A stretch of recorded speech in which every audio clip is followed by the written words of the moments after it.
50% on Hades. That's pretty good. That's pretty good. Dragon Age franchise sale. Outward? Yeah, I think Halo played for sure. And yeah, Steve played. I think someone else also played.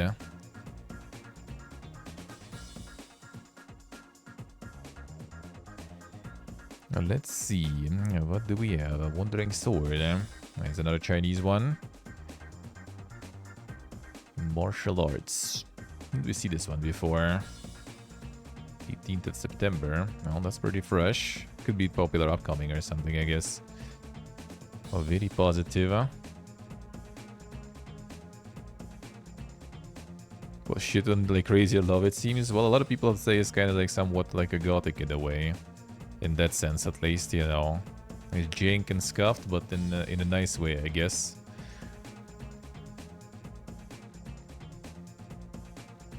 Yes, the arcs are nice. The free stuff feels good.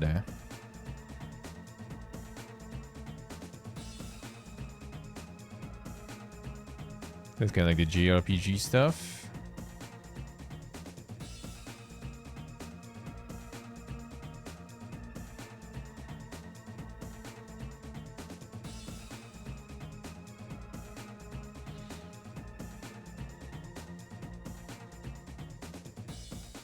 I like 2.5D. I really like that stuff in general, like that style.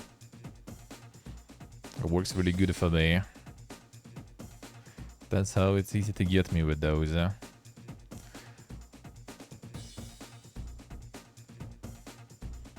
Seems quite nice. The reviews are also really good.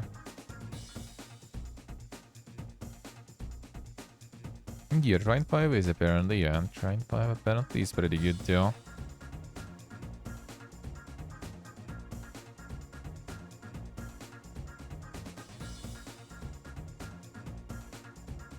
Or 6 out of 10. Damn, son.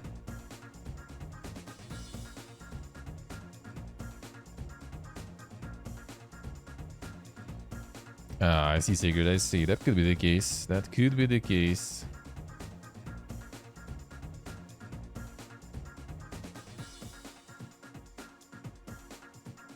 Fading afternoon, eh? Could that be?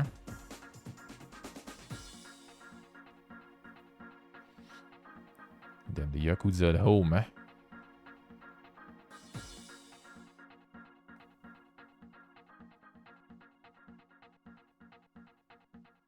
Ryoma is getting old. Damn, son. The Super Yakuza, alright.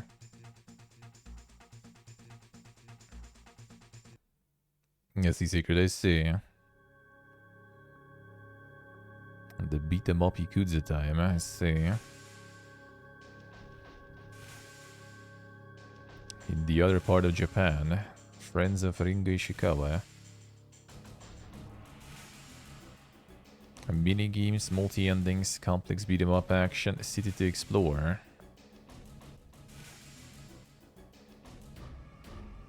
Not bad, not bad.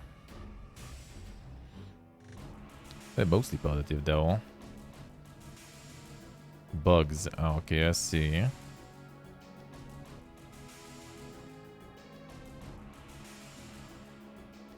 Game ending bug of a playthrough. Fresh hours of progress. Okay, so I guess there are some tech issues. The classic of 2023, man. The 2023 classics. Little bit of bugs. Oh yeah, that's the free stuff. Alright. We were here expeditions the friendship. That's for friend havers though. Hey Roman. But it's free, so that we can do. All that we can do. Free to claim until October 13th and it's forever yours. Not bad.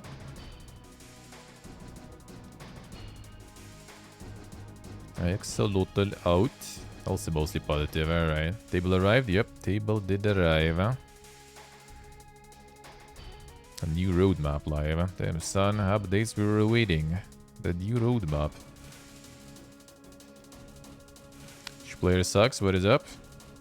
Some issues with that. Well, no frames on my end today. There was like a little dip just before I started the stream. But so far seems okay, I guess. So hopefully it will stay that way. Hopefully it will stay that way.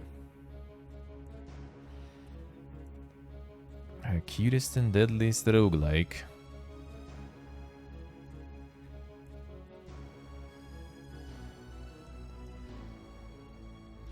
Rough edges.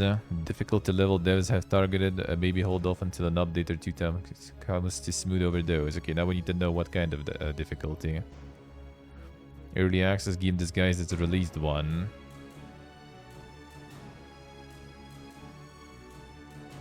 Pretty rough edges, alright. I really hate the trend of not putting the early access tag on games to make more money off inattentive people. Does that make you more money? See the MSC. If they're continuing anytime soon, oh yeah. I'm not sure exactly when, but yeah, for sure. We're gonna free the mind with other stuff a little bit, and then we get back to it. Gonna get that Godot going, I guess, and everything. So it do be returning. Do be returning when like the setup is all in place, all the stuff already and prepared. Then we go back to it for sure, for sure. We get back to it for sure. Cynic, I see, alright. Destroying them titans? Can you even?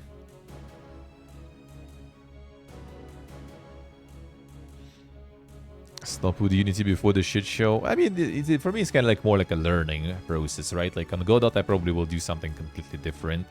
I was thinking about maybe getting something like Vampire Survivors going. Seems like, you know, like the concept is like more or less already like set in stone. You just kind of need to like try to add something new, some twists and everything. And it shouldn't be something super crazy hard. So why not?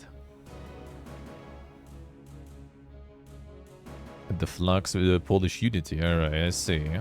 It's like the fork of Unity or something? Or how does that work?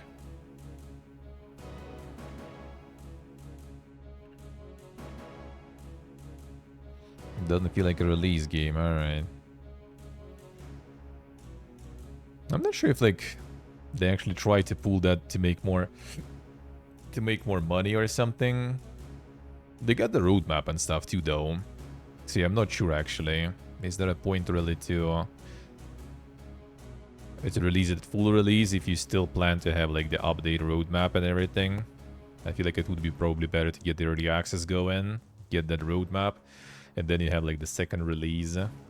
Especially I feel like when you have like a good art style in the game, right? Like something cute or something. I feel like it is actually better with the early access. Because you will still, just for the art style, you will get some people already like, you know, liking your game and stuff. And getting attention. And then you just need to polish it and everything and release to the full. And you get like a second release window. A second release boost on Steam, which is good. Oh, just copying the homework, I see, alright. Oh, open source are completely different. Alright, interesting. Interesting. Yeah, probably will go with Godot. I'm just not sure. Should I go with the C# or should I try GDScript? I'm kind of down for both, really. Damn, the Much Tree puzzle there. For free. Boog. Relax and free to play. He's prayer, hello. How we doing? The Matryoshka publisher. Damn, son.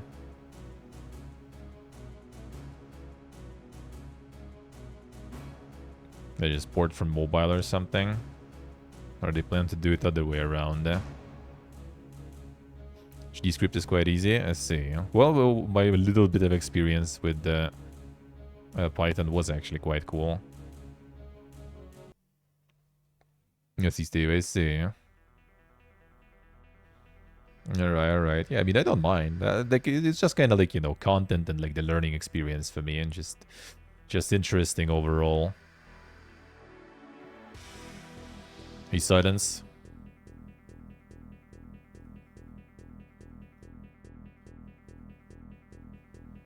I see, alright. Performance issues, alright. Nice, Amper, nice. Sounds good, huh? Doing good, man, doing good, huh?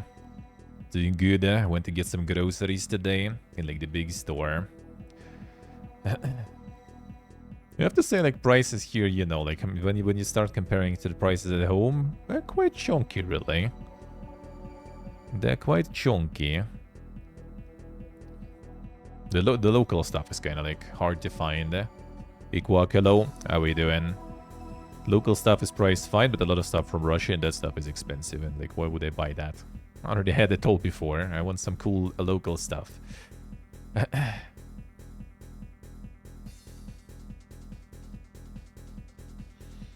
Let's see, I see. How's it going, Quack? Yeah, pretty good. Nice, nice. So I got like a bunch of groceries today. Friend wants to make some of the pea soup. And we're gonna get some of that glorious Olivier salad and everything too. And yesterday went to our friends who were staying like the first week here. They invited us also just to come chill. I drink some tea and everything.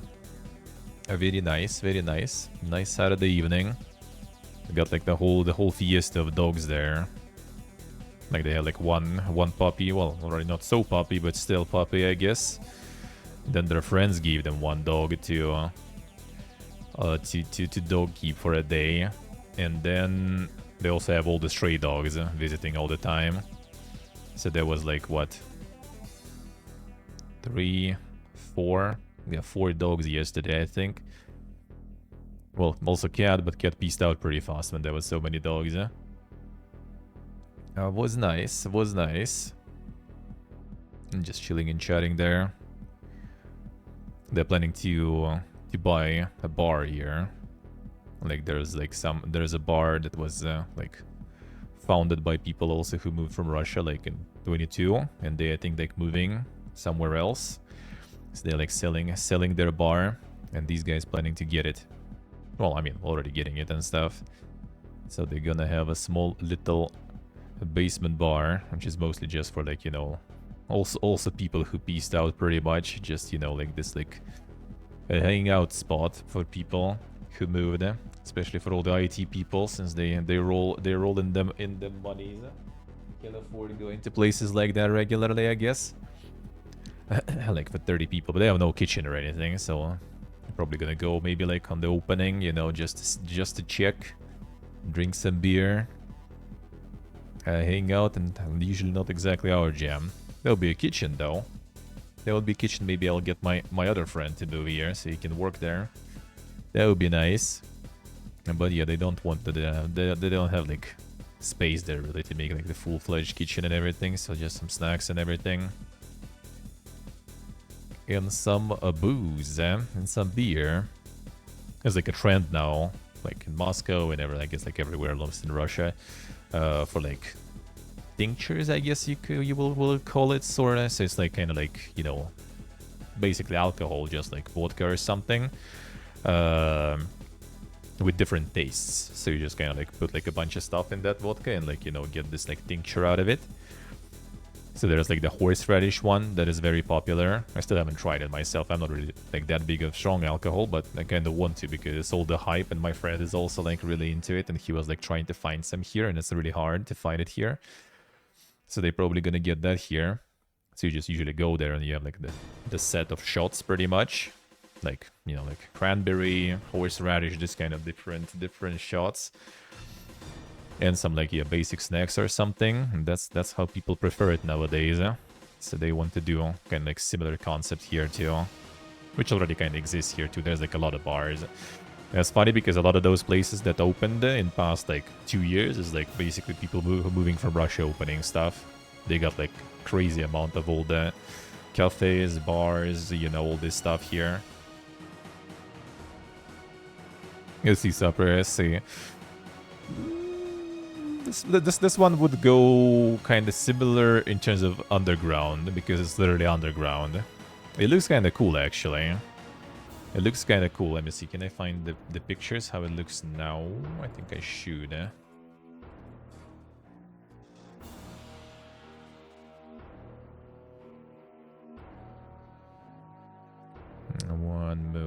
moment.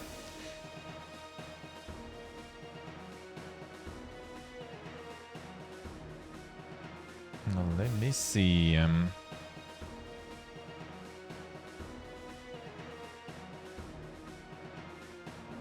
just gonna find it here, I think.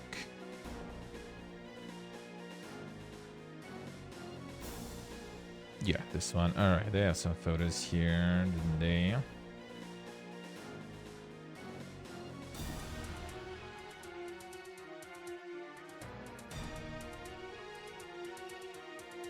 Yeah, that's basically like the entrance, I assume. That's how like the entrance looks. Well, so it does look quite dank. It does look quite dank. Wait a second. And what else is inside?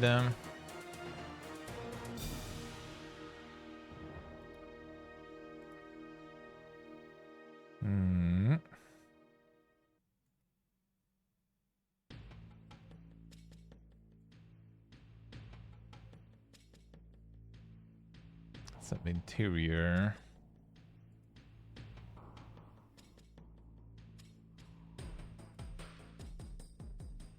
I guess something like that. It's like very small. I guess it's just like a bunch of like small rooms and stuff there.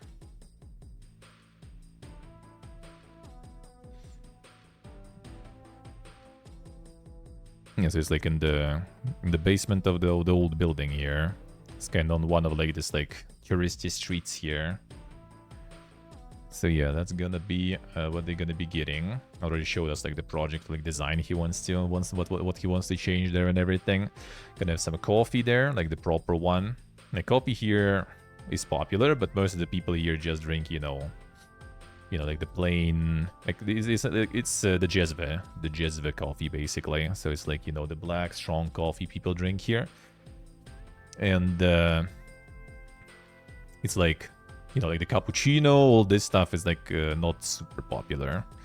It did become popular though. Like it's popular, but the supply is not that good. Like demand is there, but supply is not that good. So like some peeps like started their chain of like the coffee places with like the fancy, you know, like the Dragon Come, you know, cappuccino and stuff, and that became super popular. And they want to make their own coffee and order like proper beans and everything, because local beans are usually a little already kind of like, you know, how do you say, not expired, but you know, they're kind of old, like not super fresh roasted, and not super freshly roasted. So they want to order some fresh ones and make, you know, like the better coffee. They're okay though. We got some with my friend. He's making with Aeropress. I didn't take mine, but he took his. So we're still getting some of that coffee here. But yeah, it's kind of like not super freshly roasted, which what you get on the market. And to be honest, if you order it from Russia, for example, the freshly roasted one is gonna be like probably kind of similar price to what you get here from the market, but it's gonna be fresher. And I think the cool way would be probably to just like roast them yourself here somewhere. That probably would be the MLG move. If there's no one roasting fresh beans here, I think that's a good niche actually. There's a lot of, in general, like nice niches. A lot of people who moved here starting some stuff. When you have some money to spare, you know, you can actually find something cool to do here, no problems. And the business here is super easy. Like, not a lot of bureaucratic stuff. Like, it takes time, right, with bureaucratic stuff, but it's not a lot of it. And it's pretty cheap too, actually, to like rent stuff, to pay for licenses and everything. So yeah. Lies of P, I haven't played yet. It's out only for the Giga Edition holders, I think. The regular plebs will get it on 19th, if I remember correct. And that's when I probably will get it on Game Pass, most likely. So I might give it a go. I probably will, if things will go well. Alright, let's go back to it. A Gunbrella is out. How's the Gunbrella doing? Gunbrella doing good, seems like. Really positive. Ooh, very positive, yeah, that's nice. Devolver publishing another banger there. Let's see how it is. Yeah, this one we already saw on many shows. Some 2D platforming with a little bit of a gimmick there and everything. With the Gunbrella. Oh, very nice. Oh, very nice. Oh, Heretics Fork is out. Yeah, I played prologue of this one. It was nice. It's also doing good. Yeah, you see like some sort of like publisher. They get the dang trailers and stuff for it. Like something took off with like the prologue or something, and publisher picked them up. Boom, some animated trailers and everything, and getting that production value in instantly. Oh yeah, the prologue was nice. Prologue was nice.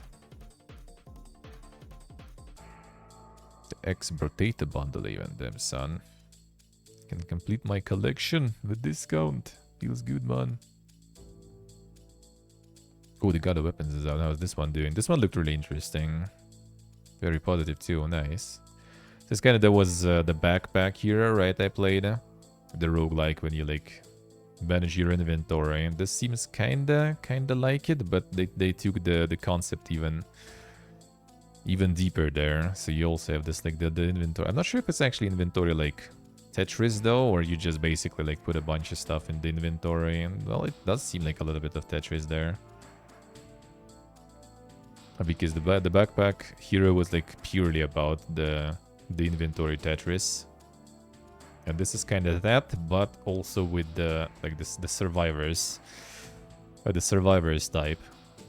So just get like a bunch of weapons and then they all get used. That's pretty good. A Brotator plus backpack hero basically. Alright, yeah, that's a nice concept. That's cool. That's cool, and reviews are nice too. Even went higher than $3, I guess, or we didn't get the regional pricing here. The Other Knights is out. My one got some. Well, milking them weebs, man, as usual.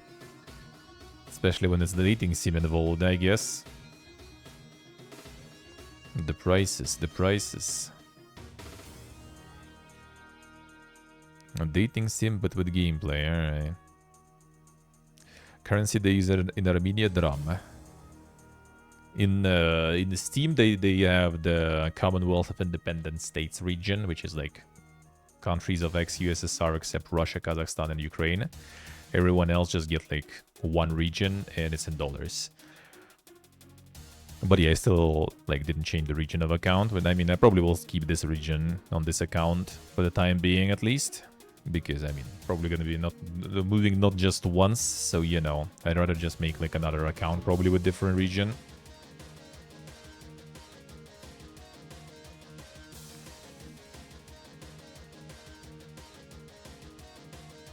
See, this one actually got some gameplay as a dating sim, so that's already a huge plus over that.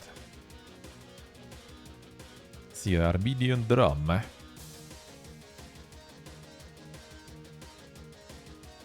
Fireworks. Oh, it's like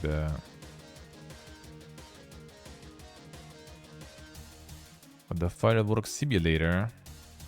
Free-to-play online multiplayer game even. Damn, son. Make your own show called Destruction, Chaos, or simulate New Year's. Miss out on playing with your friends. Damn, son. And free-to-play. That's nice. Similar to No Man's Sky. That's one way to put it, I guess. Alright. The RPG engine. Nice for like the D&D simulator or something. Host immersive tabletop campaigns. I guess it's out of early access, and seems like people are not very happy with that move. No longer enables you to GM a game with your group. At the very least, should be renamed to Mapmaker Edition. What?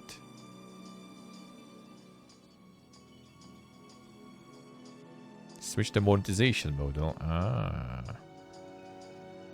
Back when I bought the DLC for hosting the game with friends, we could play with 6 players in the session without problems, except for DCing bugs, but that's a different topic, since to be fixed. I would need to pay 20 euro already, paid 60 more to keep playing with my part, or better said, at the end of the year. Which in my opinion is unfair business model because it would have known the final price I got to pay to continue using this program would not have bought it. Oh, 20 bucks per 2 players just so you... Okay. So to add 2 more players I need to pay 20 euro. Nice. Interesting concept. I wonder if players also need to buy the game then.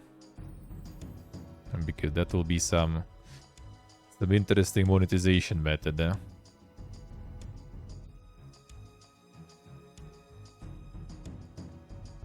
Unity inspiring people to experiment with their monetization methods.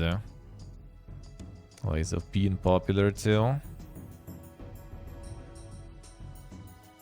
City Skylines 2. Did they already up the price, I wonder? I thought it was kind of the same. Or was it 1,300? Yeah, they upped the prices in Russia, Turkey, and some other countries. Not like I would be like, not like you still buy a shitload of DLCs later down the line anyway, that cost a fuckload. Could at least keep, you know, the entry, the gateway drug cheaper. Builders of Greece prologue. Wonder Builders of Egypt also, with prologue and the full version. 77p Egg Wife. Popular upcoming. Damn son. Some weighted in gaming, I guess. Dungeon Golf. No, he wanted Z with the saw before, I think. Familiar. Co-op isometric open world survival game.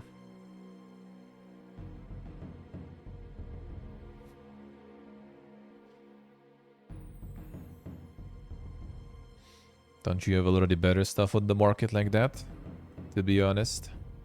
But I guess. There is survival, so it's gonna pump it anyway. It's gonna pump hard anyway. Calyx. Puzzle. Team-based online co-op. Chaotic furniture building 2 to 6 players co-op game. Alright, I see. One player read the instructions manual at a time. Experience what should have been a one-person job but lose friendships forever. Alright. People farming them co-op games now. Spell disc. Ruby. Equals out, hello.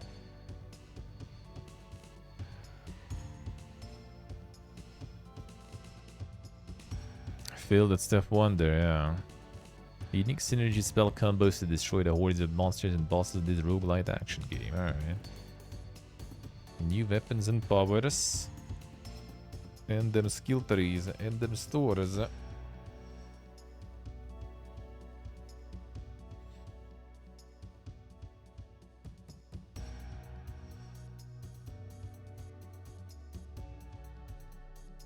The early access, yeah, alright.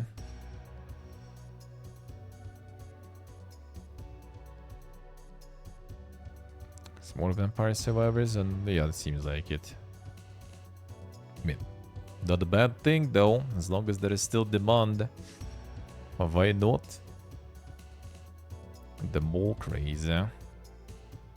Capitalism, that's a tag apparently. Milan Timchenko. Build, customize, take care of your own mall. Various shops from clothing to electronics. Explore a wide range of products. I saw this one before. Truly make them all yours by then customizing every single part of it. Master these and create the best wall your customers have ever seen. Early access, alright. That capitalism tag, alright. Party animals. I don't think people already playing this one. Thought it was already out. It was like the streamer versions or something coming. The pre-purchase. It's pre-purchase getting you some early access or something. Exclusive edition exclusive item set. No, it doesn't really say. A pre-order bonus. Yeah, it doesn't say about the early access there. Yeah, I thought people already playing. It's actually out almost. Insane. So this one like a couple of years ago, I think, for the first time. Took a while, like was so popular too as a demo. It surprised me that they took so long to actually release it there. Boonstone Island, creature collector. Creature collecting a life sim. Open world with 100 islands to explore. Them. Todd approves. Make friends, brew potions, collect spirits, test your strength and card-based encounters to complete your alchemy training. Then 100 islands. Yeah, Todd is totally approving that. Sends his regards. Gotta add more islands though. More. Stay away, say the Giga Stardew Valley, yeah. So what was the egg exactly about? The sexual mishap. Our hero 77p egg finds itself on a quest to find a new wife. The world is overrun by sentient sewage and milk-obsessed cult. Josh Romeo. Alright, I see how it is. Dumb and crass FPS inspired by the likes of Postal 2, Duke 3D, and Goat Simulator. And they got the Khalifi B even there. Sorta. Paralleled. Then the Peak Gaming. Ted Harvard. The one and only. Alright, this one doesn't look like him though. The Joshua Mio was looking kind of like him though. Maybe even a bit too much. Yes, see, Selpa, I see. Going hardcore. Then Misol Zaki. Hidden Yucca, alright. Yeah, that shit is way too dank. He's like, where is eggs? Well, I guess you are an egg. Yeah, Hero 77p egg.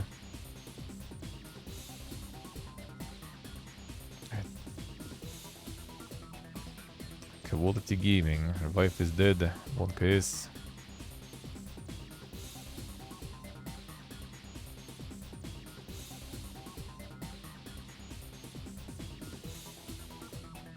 Crossbowner, alright. Silicon shooting crossbow. Designed for the bedroom. The gaming man. Damn, the Tom Sweetie event too. A one and only.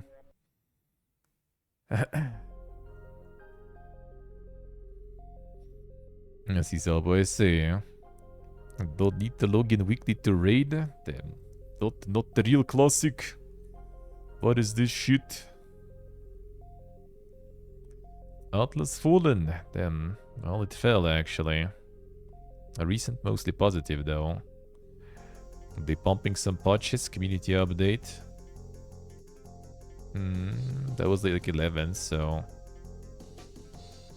I got it 3 shards out of 10, would never play again. Alright.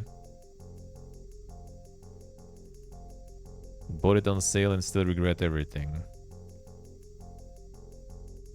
Oh yeah, it's already on sale, true. And still regret it, okay.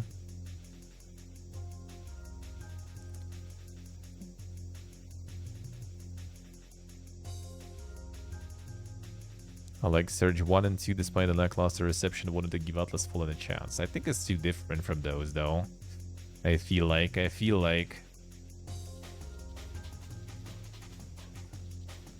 see Sulper, one mistake in 40 playthroughs, true.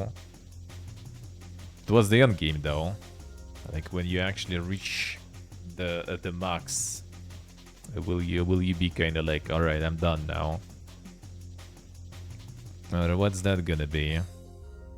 What gonna happen then? Okay, I didn't finish this. Didn't even really start it properly. Mutton Magic. Level another character, I see. That we saw. Actually decent reviews. Yes, the port of the 3DS game. The classic. I was first kind of like, what is this shit? But I didn't even know. The Fae Farm is actually doing good. Phoenix Labs, there's some news about them too. The Fae Farm is actually doing well.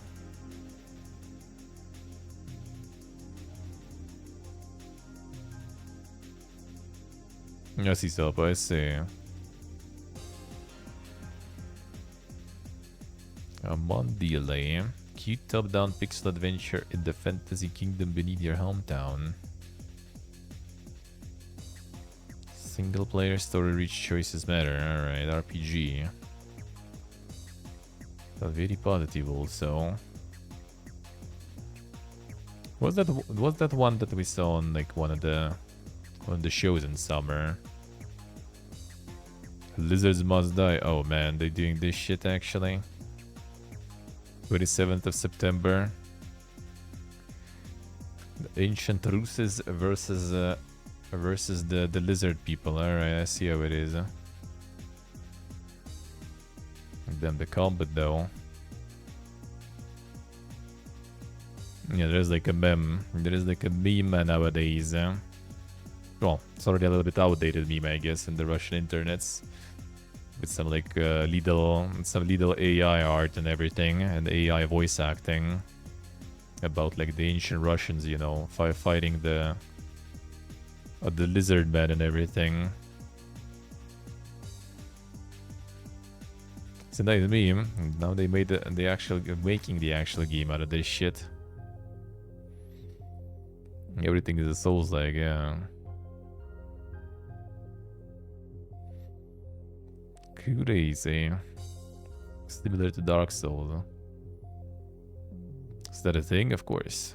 But some stuff was kind of funny even. To the core.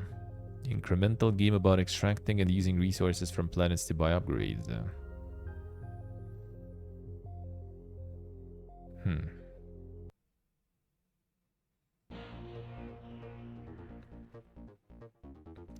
Dankness there. The way to dankness, I guess, even.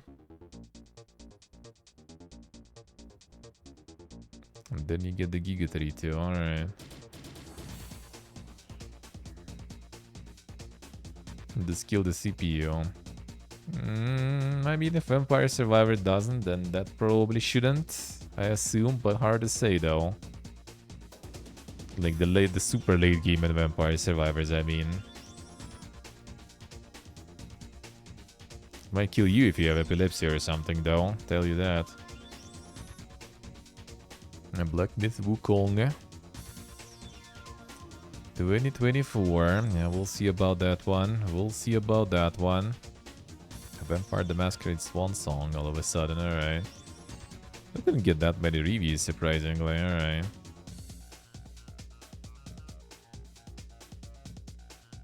Under the Vase, I saw that one before too.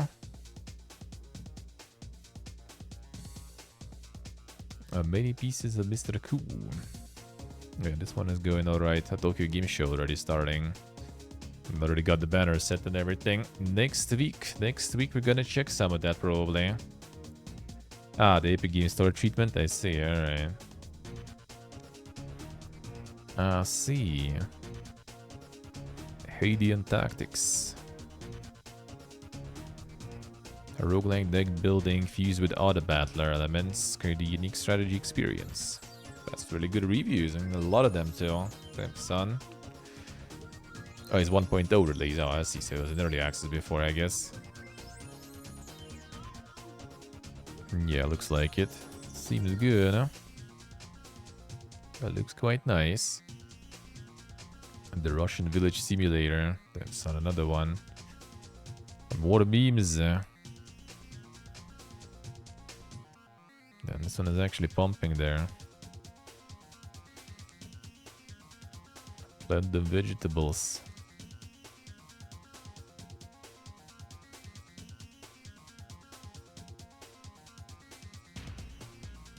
Insane. And mushroom picking too. Hey, window, hello. By the way, hello. At the Stardew, yeah. The hour Stardew. Oh shit, the water one. True. Oh, I don't have such tools, dude. Come on. That's fake. That's fake.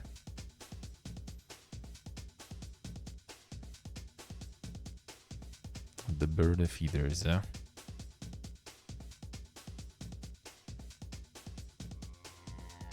Mine the stone. Swim the lake. Damn, son. All the activities.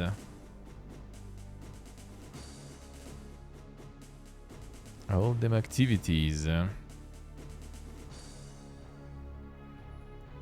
Insane. The gaming, man. The gaming. Alright. Buy and drink vodka. Yeah, where is it? Where is it?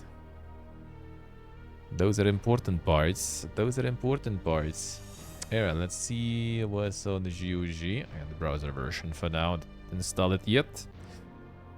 GOG actually all of a sudden got the Wizardry remaster.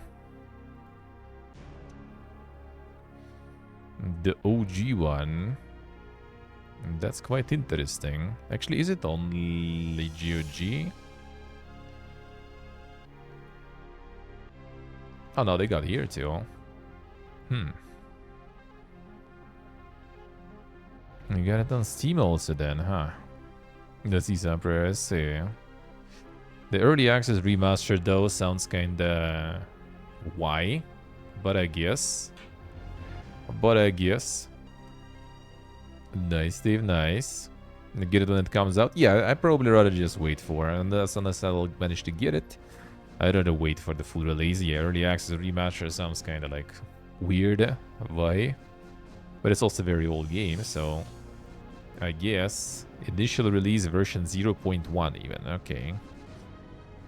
That is indeed an early access. If I seen one.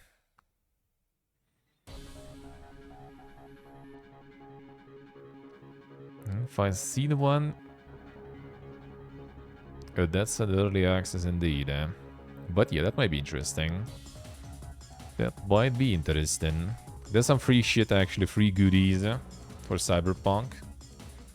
You can get that. I already got that. I don't know what it gives even, but it's free, so you know. It's free, so you get it. Yeah, just like a bunch of this stuff. Ah, I thought it was like some game stuff at least. Alright, just like some wallpapers and stuff. I haven't played a single Wizardry. Grab all the free goodies never used. True.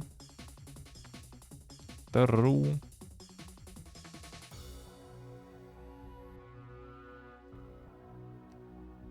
And the Judgment Apocalypse Survival Simulation. That one I need to play at some point. I remember that one. Punch Club 2 on sale. Damn. Just 10%, but still.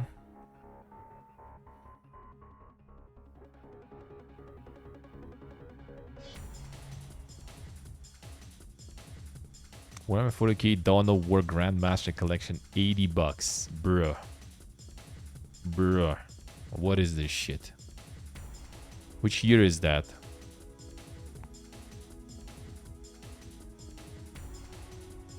Like, it's a good game, but 80.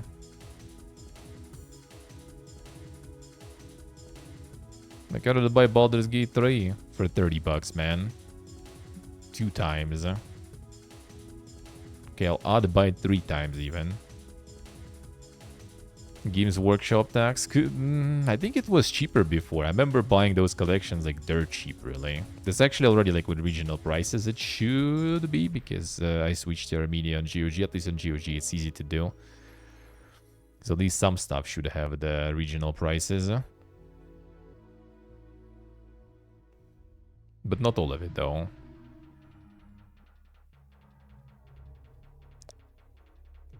$13 on Steam, currently on sale. Yeah, that sounds a little better. Yeah, that sounds kind of more like what I got.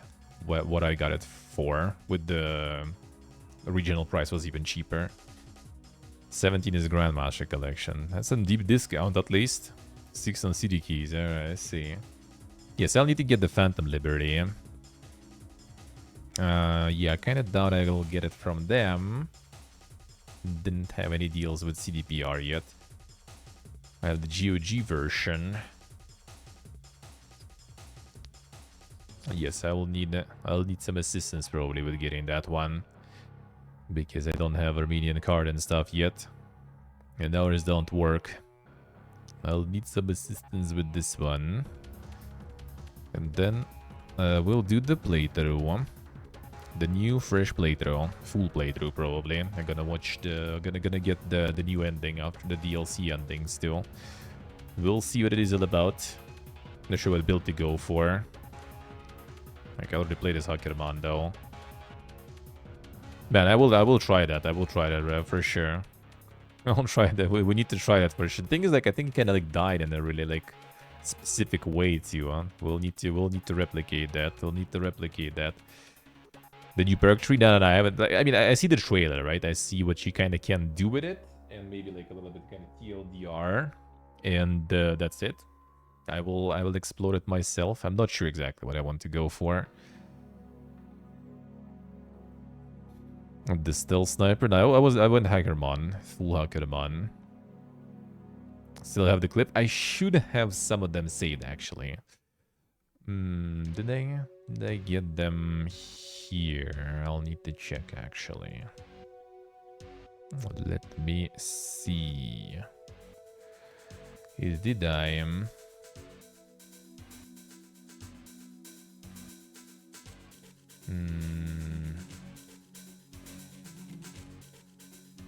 I should.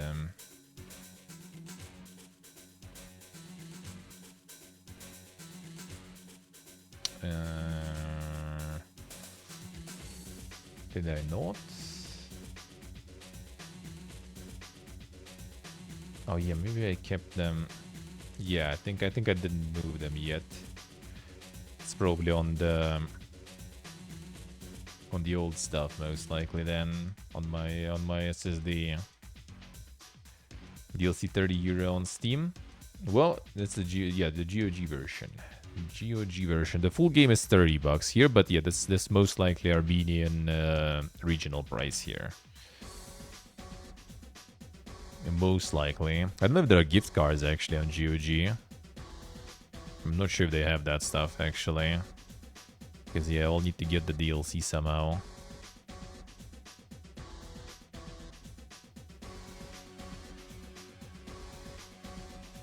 Oh yeah, these clips actually should even be available though. Yeah, these clips should be available actually. Yeah, I have on the archive of the clips before the DMCA purge. Those I did download. They should be on my SSD from the old PC. But yeah, these clips should even be there. Still be there somewhere. Shout out this one.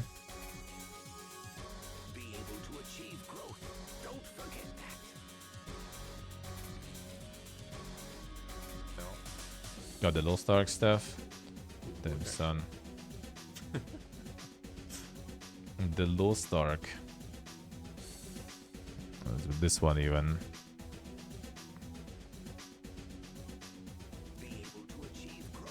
Growth, 2 years ago already.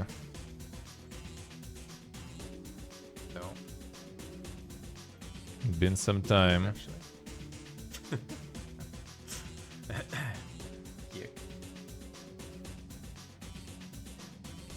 That did actually work. It fucking crashed the game. The classic, the classic. Broke it, man, I broke it. Well, welcome to the fucking queue now, though. Oh yeah, that was on the that shit. That was on the very start of the game. We did it. Easy. What a time to be alive. Those were some good times there. Those were some good times. The DLC should be 30 bucks, I think, full price. Yeah, full price should be 30. But yeah, I guess we do have at least some games do get some regional pricing in Armenia, so that's good. That's good at least. Start queues and release, yeah. That was an interesting time. That was an interesting time. Was that actually already when the shitfest started? I think it already kind of was. At least most of Lost Ark was happening through the shitfest already. That was a bit of a bummer then. But at least, you know, at least I had some MMO to sink my time in. At least something. Alright, continue. January, February, okay, at least it started before then, yeah. At least it started before that.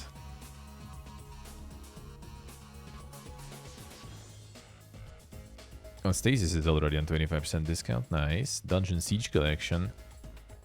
Heroes again, casually just chilling in the top of the sales, as always.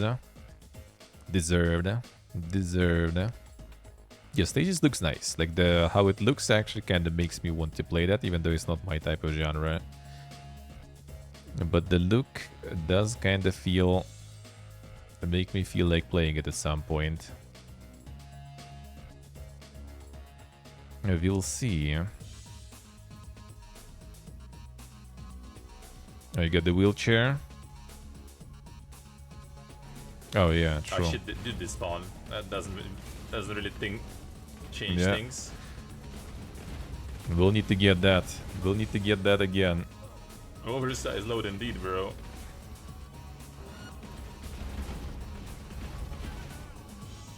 Ooh, here we go. Here we go. That was like 2 hours, bro, the Fiesta, man. Those were the You days. said you can fly, Night City. Clearly fucking can. There's only one of attractions there. We did way too many there. Oh shit, did this spawn? That doesn't... Never got those bugs. Yeah, that one was very specific, dude. That was very specific one. Can't believe this site has good features. Yeah, I need to save that. I need to save that actually. Well, I didn't play that version. Yeah, I specifically kind of went in like as early as possible. Like Antraxa gifted me it on GOG, and I was like, oh shit, man. All right, we ain't waiting then. First I was like, well, let's wait, let's see, and then, well, shit, fine. Since we got the access, I wasn't really ready to fork full price for it, but, you know, we got the access, alright, fine. We go as fast as possible. We need to catch as much as possible. And we did get the best one. We did get a very good one, at least. But yeah, I don't remember. Like, it was very specific. Did I, like, use some hack or something to kill him that way or something? Because like he died in some, or did he get like infected by one of the hacks or something and died? I don't remember actually, but yeah, it was like very specific. Yes, he's sacred, alright. Like only got it once. Oh, I think it was like a dude like carrying this, the wheelchair guy, and like you needed to kill it somehow specific. It's like the wheelchair ended up kind of like attached to the dude, I think, that you kill. So you kind of like operate with the body that is not exactly on the wheelchair or anything. So you kind of like use the body that is kind of behind the wheelchair. So wheelchair is like, you know, attached to it, and it's like outside on the car and everything. And that's what it cause all the Fiesta all the time.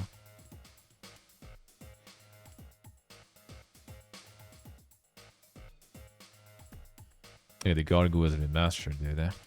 Insane. Insane. I watched that cartoon a few times back in the day.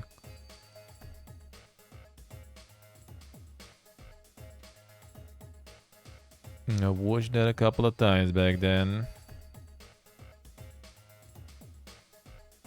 What if we pick up the body now? Oh, yeah, true. That's how it even looked, yeah. Oh, that Yeah, will work. that thing. No.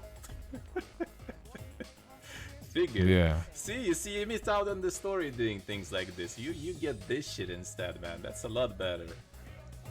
Who cares about story, man? We have this shit. There was the case. I see. Alright, at least he fell properly now. Oh, now he's out again. Nice. Man, Yes, they need like to do like some specific stuff with that to make that work. Let's see. They didn't get like the first.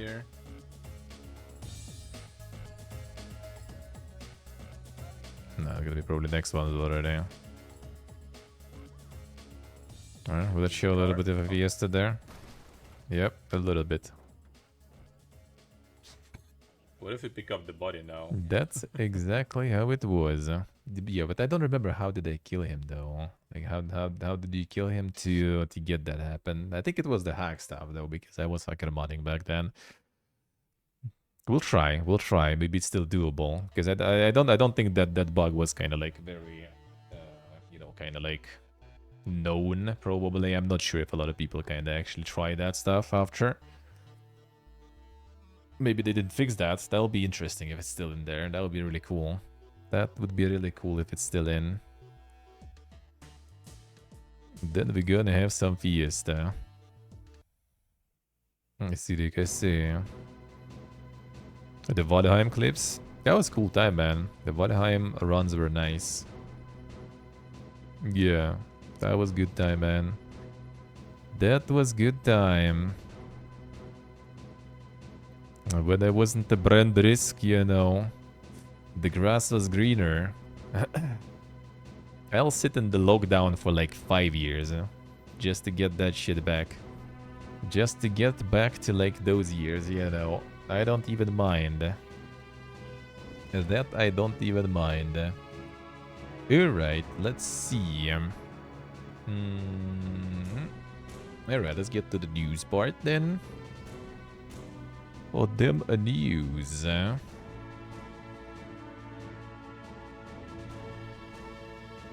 Let's go.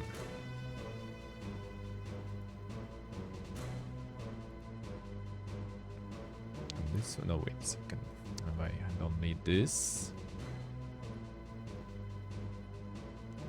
Burn bread on that one, I see. Hello, hello. Yeah, remember that one? I remember that one. Lockdown wasn't even that bad compared to now, bro.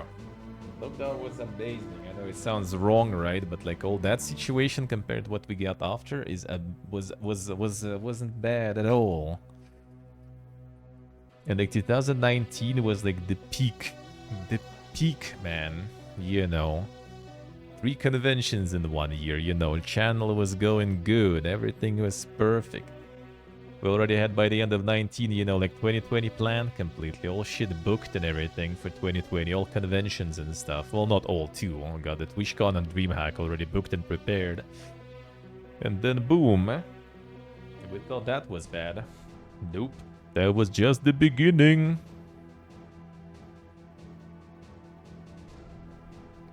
Yes, he's Slavic, I see.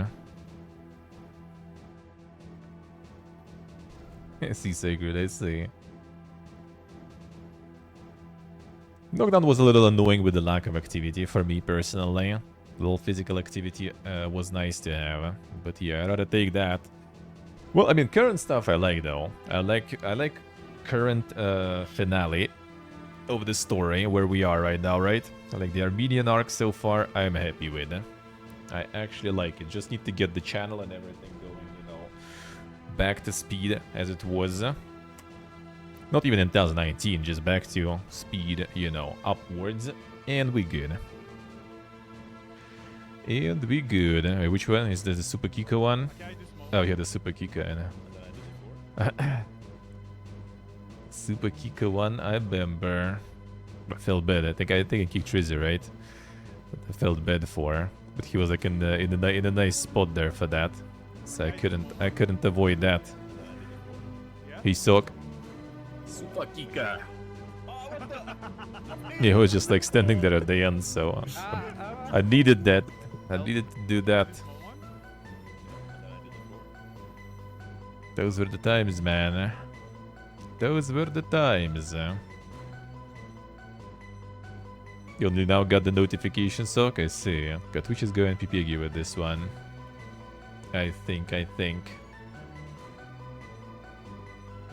during lockdown was absolute dog shit. I mean, yeah. True. I can imagine. Like, my brother also had like issues with the studying in the lockdown. Like the depression and everything too for him kicking in. But, you know, still better than this shit. Because depression kicked in again for him. But now he's actually doing good. He sent me the video and he did with the apartment and stuff, how he cleaned everything. Real good. Got a job. Good shit. Kinda sucks, I guess, to work in the warehouse when you have, you know, the diploma of the higher education, but it is what it is. At least they tell us all the time now that we have, you know, like the record low unemployment and there's like so many jobs. Cool story, bro. Maybe there are, but not for my brother at least. Very bouncy today. Yep. Shouldn't probably bounce too much on that, but yeah, that's the football there. That's the football. My professional chair now. Kinda like feeling it a little bit, but I thought it would be worse. I thought I would be dying at this point already. But it's, you know, 1.5 hours in, so I guess it's too early to judge. Too early to judge.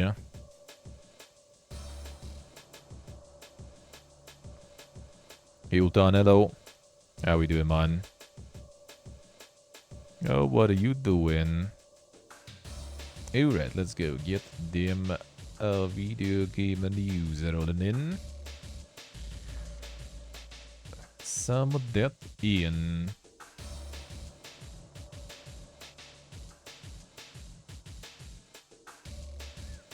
There's a solid amount there, so why not? Let's go.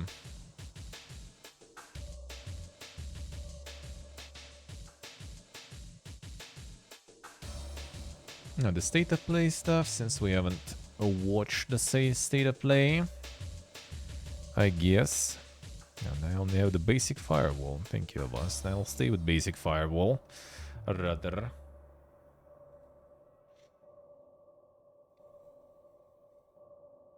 Yes, see, so guys, see the fall. Yeah, falling from this one, I don't even know. Like, I mean, I guess you can, but it can kind of tricky to fall from this one.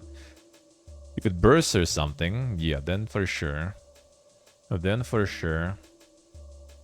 Final Fantasy VII Rebirth hits a PS5 this February. So it's time for this one to appear. February 29th, actually. Then, son, what a day. What a day. Oh, what a day. Yeah, this is like a little bit of a recap of the news that happened in the state of play and everything. Yeah, I just saw that it will be like 25 minutes. It's gonna be indie games and third-party things. And I was like, alright, I'm gonna go sleep instead. It's like 1 a.m. my time, so yeah, I'd rather just go sleep instead.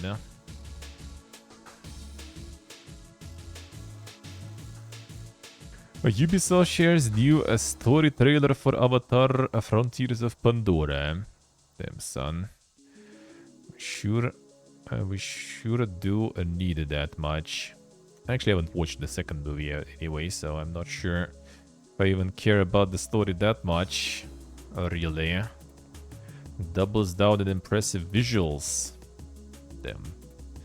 Were they actually that impressive there? Were they really? Loud. Well, were they actually that good even there?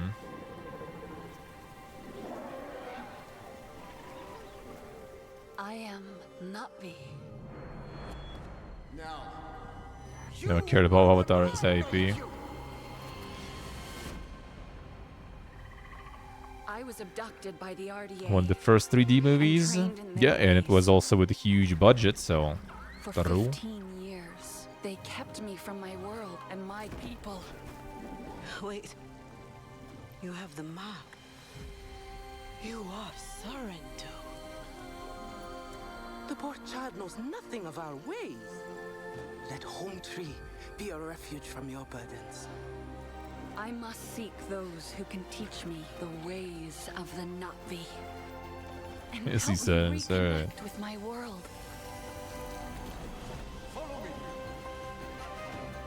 Who is the Avatar? Well, the Avatar was like from the first movie. Like the Na'vi that were manipulated by the humans. I guess those are avatars. But in this game, I guess, yeah, that's already like, why would you call the whole universe that way? Now, we will teach you to ride like one.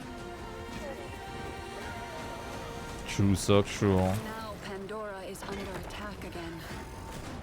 1,000 copy-paste planets.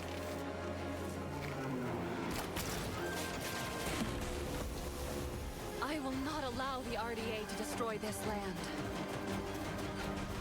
This is my home.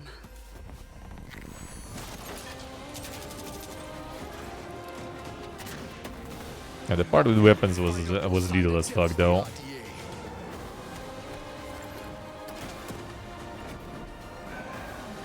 Far Cry Blue, yeah. I am Na'vi, and I will protect Pandora. Like you have cool alien race. Now we're just gonna get some. We're just gonna get some guns in there. That is PPG, dude. I think that is quite PPG.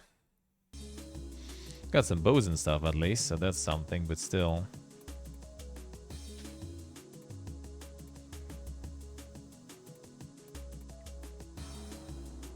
True, stay true. I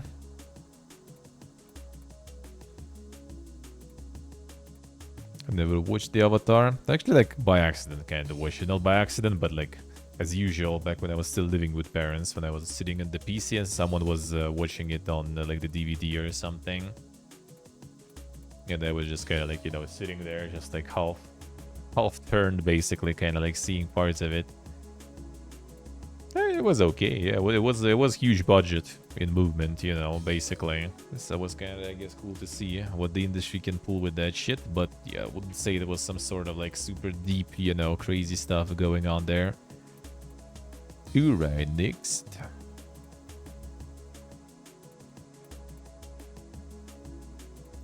Spider-Man 2 features over 65 suits and more details from State of Play. Do they have fursuits though? City doubled in size, web wings, actually I've seen before, allow for even faster traversal. Peter Parker's old high school is a location you can visit, as well as Miles Morales' Visions Academy. Be able to swap between Parker Spider-Man and Morales Spider-Man almost instantly. New UI options, more visually interesting tasks to do around the city, hopefully prevent you from using the menus too much. Why? Parker Morales can use a friendly neighborhood Spider-Man app. Folks will make requests to Spider-Man's help. Sometimes they want a specific Spider-Man, often they don't care. The generated missions. A new fast travel system. Over 65 suits to unlock and wear. October 20th on PlayStation 5. Here it is.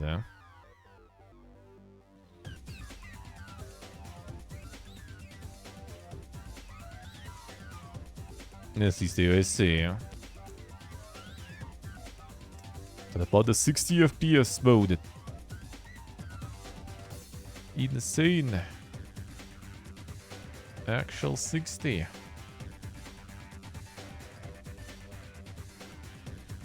Resident Evil 4 Remake VR and story DLC detailed.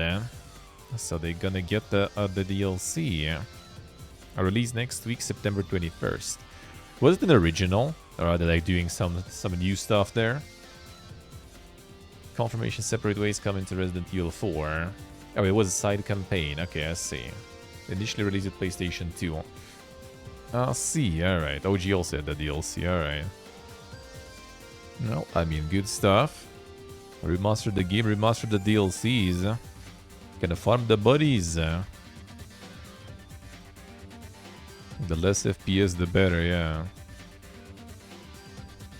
Alright, the state of play was kind of over then, but Immortals of Avium dev Ascended Studios lays off 45% of staff. So that one didn't go that well. Totally didn't see that coming. Hey Zach Mark, hello. How we doing, man? Alright, a great time with it, giving it an 8 out of 10. Today developer laying off 45% of its stuff. Yep, totally 8 out of 10 there, dude. I mean, it did look kinda alright. It's just like, I don't know, like something was like not off even. Like they just like didn't catch the interest or something. Like it looks good, but you just kinda like, alright, fine, whatever. I don't feel like playing it, you know.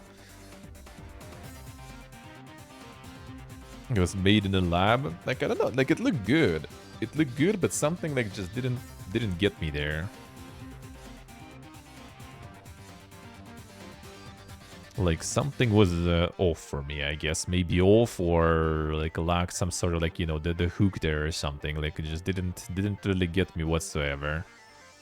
Like good, but why? A large reduction in stuff. He says it was a painfully difficult decision, but a necessary one, following the release of Immortals of Avium. Heartbroken as we part ways with friends and colleagues at Ascendant Studios. Painfully difficult, necessary decision was not made lightly. Nevertheless, we have to make this adjustment now that the Immortals of Avium have shipped. Supporting those affected in every way we can, including comprehensive severance packages and job placement assistance, as well as support services for those who remain. The studio is looking for proven Unreal Engine 5 artists and engineers. Please reach out and let us know so we can introduce you to some incredibly talented game devs.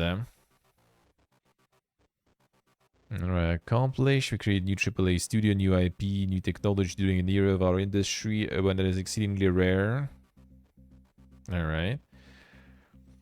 Poured our passion into Immortals while wearing our hearts on our sleeves. The studio will continue to work that way as we support the development of this game and our Immortals IP. Damn son, moving forward with future updates and offers. Yeah, I don't think that IP will gonna get much use. My team reading this message, especially those leaving us, thank you from the bottom of my heart. Your invaluable contributions to Ascendant's culture and your tremendous impact on bringing Immortals of Avium to life. I wish you nothing but success. Alright. That didn't go that well.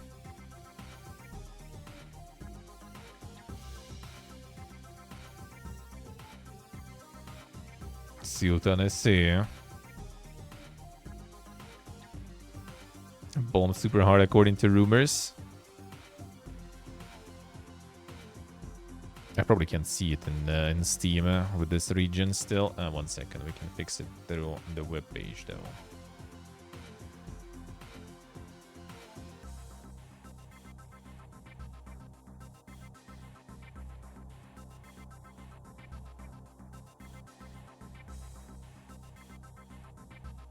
Come on.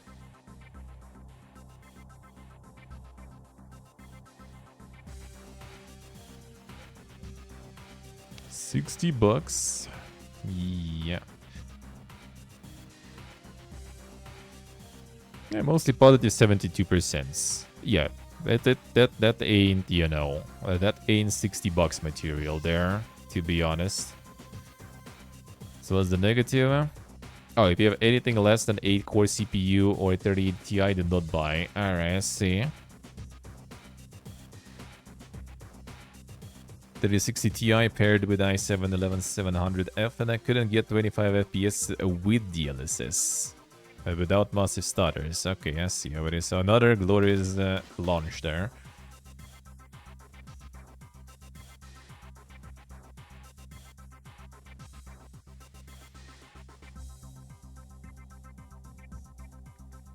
Seven out of 10. Yeah, that did look kind of 7 out of 10. But for 7 out of 10, why would you pay that much, though?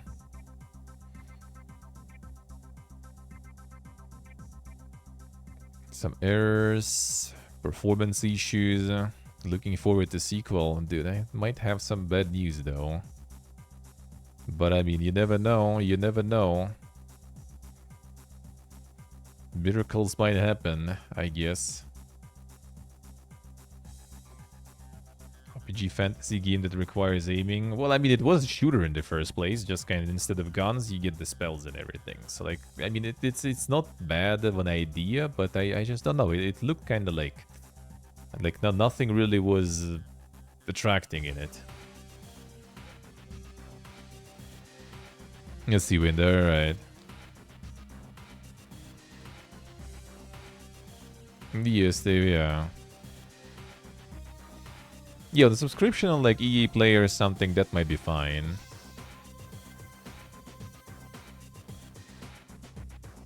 That might be fine on subscription. So yeah, it didn't even like really particularly bomb in terms of like reviews and stuff, but it did bomb in terms of like people just not really buying it. And yeah, that was just like no appeal or something. Like, they didn't manage to sell it pretty much. They didn't make it look appealing.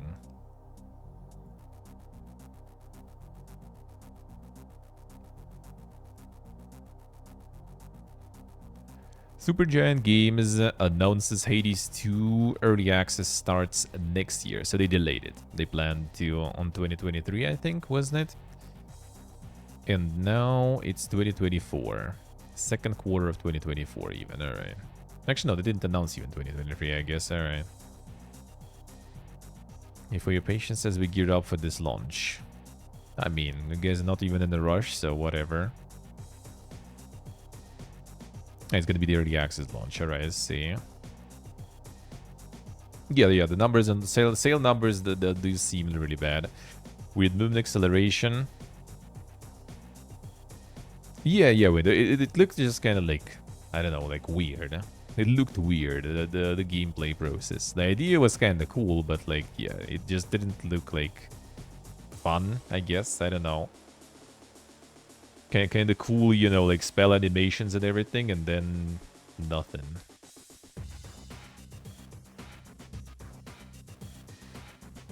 The gamers turning even on big names consistently produce mediocre products like Bethesda.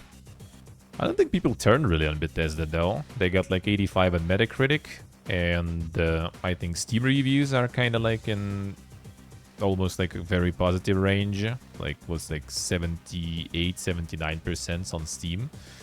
So I don't think they particularly turned on it though. I think that's what people expect from Bethesda though.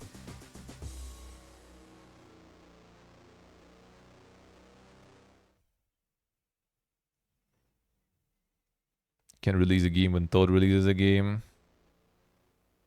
Ironically love Starfield. I mean, there's a lot of people who love it. That's the thing. Like people, it depends. Like people who expect some crazy good RPG, especially after Baldur's Gate, they got disappointed. People who expected another Bethesda game, they got another Bethesda game. That's pretty much it. Like, I'm pretty sure when I'm gonna hop in, I'm probably gonna enjoy that shit too. Like I already can see it even before playing it. Just like the previous game, is a Starborn equals Dragonborn? Well, I mean, that's the thing. Like, there is a little bit of a difference, in my opinion. Like, on one hand, you have Call of Duty, right? Or Call of Duty, let's start, right? Like, every year you get pretty much the same shit. That same shit sells billions. And no one really complains about it. Some people do, right? But, like, majority just eats it and no problems. Then you get, like, something like Assassin's Creed, right? Like, every 2-3 years, you get pretty much more of just the same. Then you get Far Cry, same shit, right? Like, you have that a lot, often. And for me, like, for example, like Bethesda games, when they shit out another copy of Elder Scrolls with guns or in space, right? Or just Elder Scrolls, when they do it like once a 5 years or something, I don't really care. Like, if it will be every year, every couple of years of the same, you would already be kind of like, bruh, enough. When it's like every 5 years, then it's kind of like, whatever.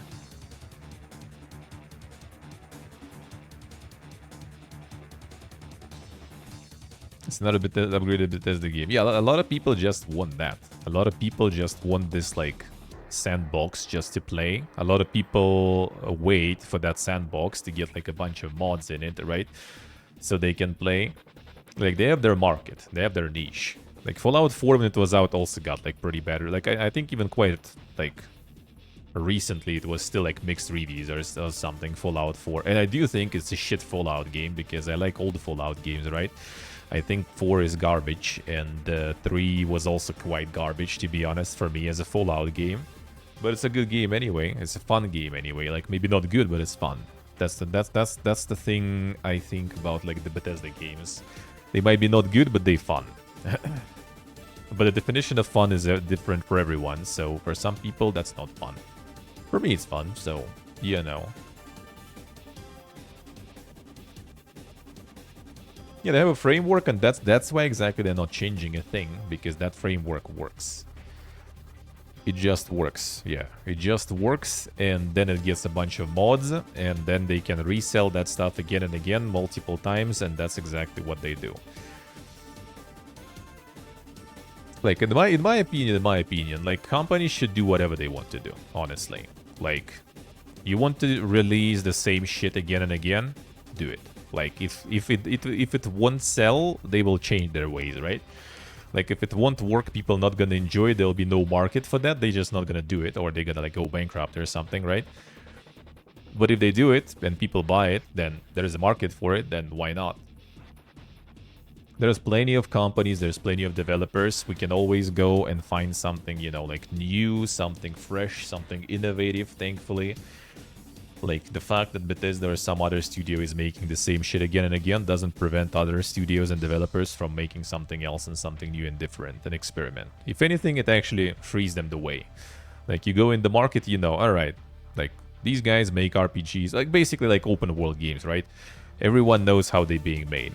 Horizon, you know, Far Cry, all that stuff.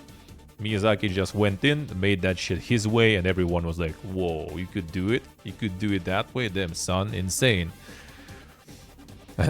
So, yeah, I think market is kind of like self-regulated in that way. Hey, Belial, hello. How are you doing?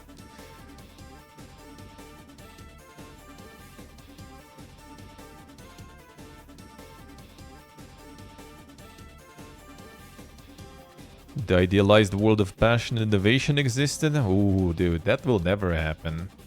As soon as any company goes public or something, I mean, we're gonna get to the Unity Fiesta soon, you know. That is a perfect example that no matter how much passion or something you have, there will be some guy up there in the management who will decide that it's time to go public because we need more money.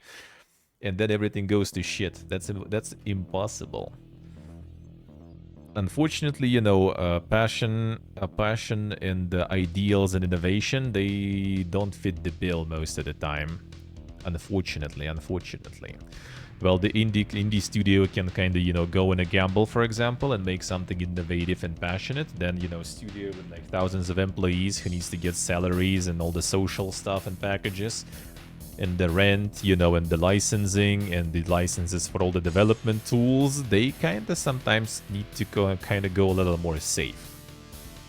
They do go for experiments when they have enough fat, right? Like, they got like some fat and they can afford, you know, go for some experiments. Like, look at Obsidian, right? For example, they got some good backing from Microsoft, right? They got their classic RPG projects going.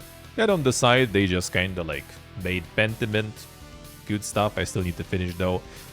They went and made Grounded, for example, which is like completely not their games, but went good.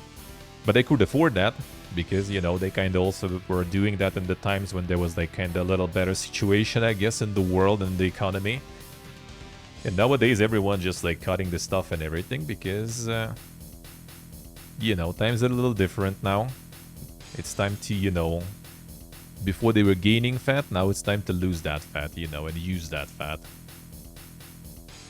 Glorious, hello.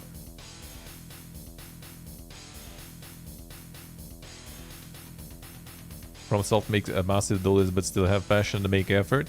Well, I mean, FromSoft also, there was a lot of people complaining about the terms of work in the company, even though, like, it was somewhat debunked in the end, right? But they still, after all the drama, they decided to increase the salaries for people in the company. So, you know, they do have the passion, but that's the passion kind of, like, going from the bottom of the company, I feel. That's probably where the Japanese atrocious work, like, ethics, I guess, come in play, right?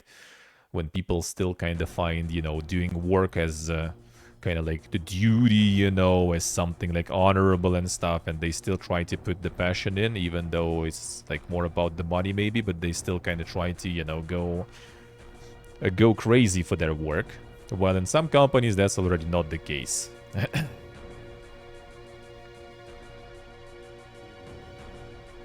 It's all money for them nowadays, the indie publishers. I mean, sorta, in a way. Well, I mean, they're gonna see, like, they're gonna let you, as we saw today, for example, even on Steam, right? Like, you get something like, come on, Gaben, Belcher. Like, I would say nowadays making, like, passion projects and innovative stuff is a huge luxury. Like, I wish that would be all over the place. I do agree with you. Like, if we would get some insanely innovative projects, that would be amazing everywhere. But yeah, I actually kind kind of like it this way, though. Like AAA studios doing their stuff, they catering to their audience and everything, and the indie developers, indie studios get like a whole bunch of free niches that they can experiment. A lot of them will fail, for sure. But those who succeed, they instantly drive, you know, like the direction there, like Vampire Survivors and stuff, right? Amogus and stuff, even, you know. Like, for example, the Heretics fork, right? Like there was like the prologue of this one. Did they remove it? I wonder. Because I had the prologue. I should have it in library. I think I saw your probation. This one already had the publisher too, though. All right, so I guess they already kind of had it. But yeah, they just like watch how, you know, the prologue performs, and then on the full game they already got like more budget in, got like the cartoonish trailer and stuff going, you know. So I think that's how it kind of like the way you do it. You just get some sort of like demo. Well, demo is kind of hard to measure, I guess. You just roll some sort of prologue or something.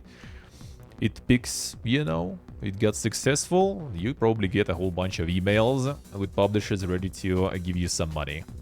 If you go with insanely innovative idea to the publisher directly as a pitch, then it's probably going to be way harder to do, especially nowadays. Passion project get 5 reviews in a depth. Yep, basically that too.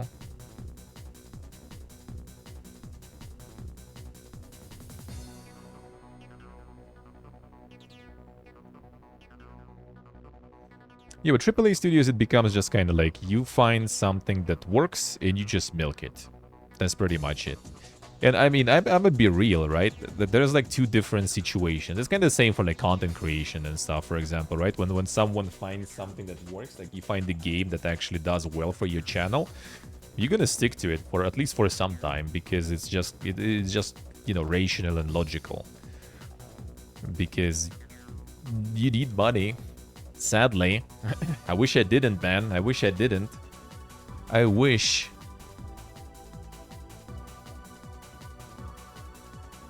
Like, if you're an indie company and you also, like, look, I kind of look even at the Vampire Survivors dude, right? Like, he got, like, super successful, and you would think, like, the guy is now loaded, he managed, you know, like, make something completely different now. But, dude, first, you know, pump some DLCs, right? There's the movie or show adaptation of Vampire Survivors coming now, you know. I think that's smart. You got something that, you know, hit it. You try to make a little more. You try to get this, like, you know, this, like, financial safety belt a little around you. And then you already can go do something. But that's, again, as an indie. If you're a company of, like, 1,000 employees, the safety belt is, like, in huge numbers. In very huge numbers. And when you go public, the safety belt becomes not the safety belt, but it becomes, you know, the profit for investors, profit for management, you know, so there's kind of no safety belt anymore. Like, it exists, but if you start pulling money from the safety belt, for the corporate dudes, it's kind of like taking L's, and they don't like taking L's.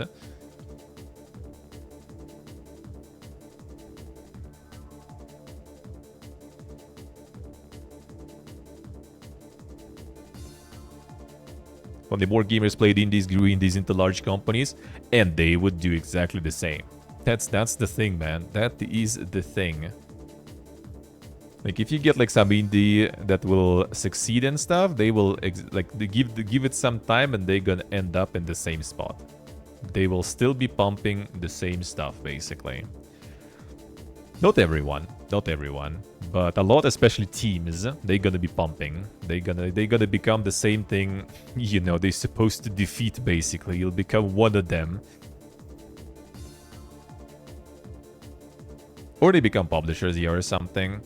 Like, if it's a one-person studio and they, like, hit it hard, like, I don't know, Stardew Valley level, right? Then sure, like, dude could afford just, like, making updates for free for his game for a while and slowly making another project, which is still kind of like Stardew-ish, to be honest, right? Looking like it, at least, for now, with a twist and stuff, but still. But that's one person. Like, he got a shitload, or the Undertale guy, yeah. He got a lot and he could afford that. If it's a team of 10 even, for example, like a small indie studio and stuff, it's still already way more complicated. Like Dead Cells, for example, right? Dead Cells guys hit it big, very big, and they moved on. The original team, the collective, they moved on, like 8 people, I think, right? But they still built a whole studio that is making updates for Dead Cells now. So that's a smart way to do it, you know. They moved on to their passion, but they still left, you know, backs covered by another, like, group of people that is not original team that is making content for Dead Cells to make more money, you know.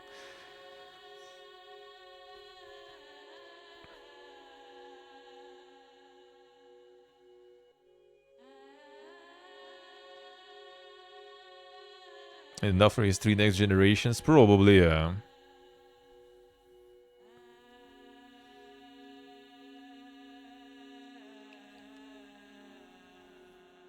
Larian does fine so far. Well, I mean, Larian did hit it big with, like, Divinity 2. First one wasn't that big, and then that netted them the Baldur's Gate, basically, right? So I think Larian right now is in kind of like the beginning of this cycle, I would say, and we will see where it will lead them. And again, it's also RPG market, like they hit big outside of RPG market now, first time. Now you can say, like, for example, the Owlcat studio, right, with Pathfinder and stuff, you would think like they kind of hit it big, but they didn't, because they are really niche RPG still. So it's like, as an RPG enjoyer, you hear about them a lot, but in fact, they're still kind of small. And again, take like Owlcat games, they still do the same stuff, just, you know, well, the same games pretty much, the same universe, and now the same, but in different universe. So they take something that works good for them, and they keep doing it. Like, they didn't really experiment between Pathfinder games, right? They didn't really experiment with the Rogue Trader with Warhammer. It's still the same. IPO on stock market is always the finish line for any sort of passion. Yeah. That's kind of like with content creation and stuff too. It's always about, you know, will you just hop on the trends and stuff, start like farming, you know, the thing that makes you the more, or you just kind of like stay and do what you want. Because if you stay and do what you want, then your IPO kind of gonna fail eventually. Rogue Trader in December, we'll see. I wouldn't really mind, probably. Kind of hard to say for now what else is gonna be around that time, but I mean, I wouldn't mind. The thing is, like, usually at the end of December, Boomerthon starts, so we'll see.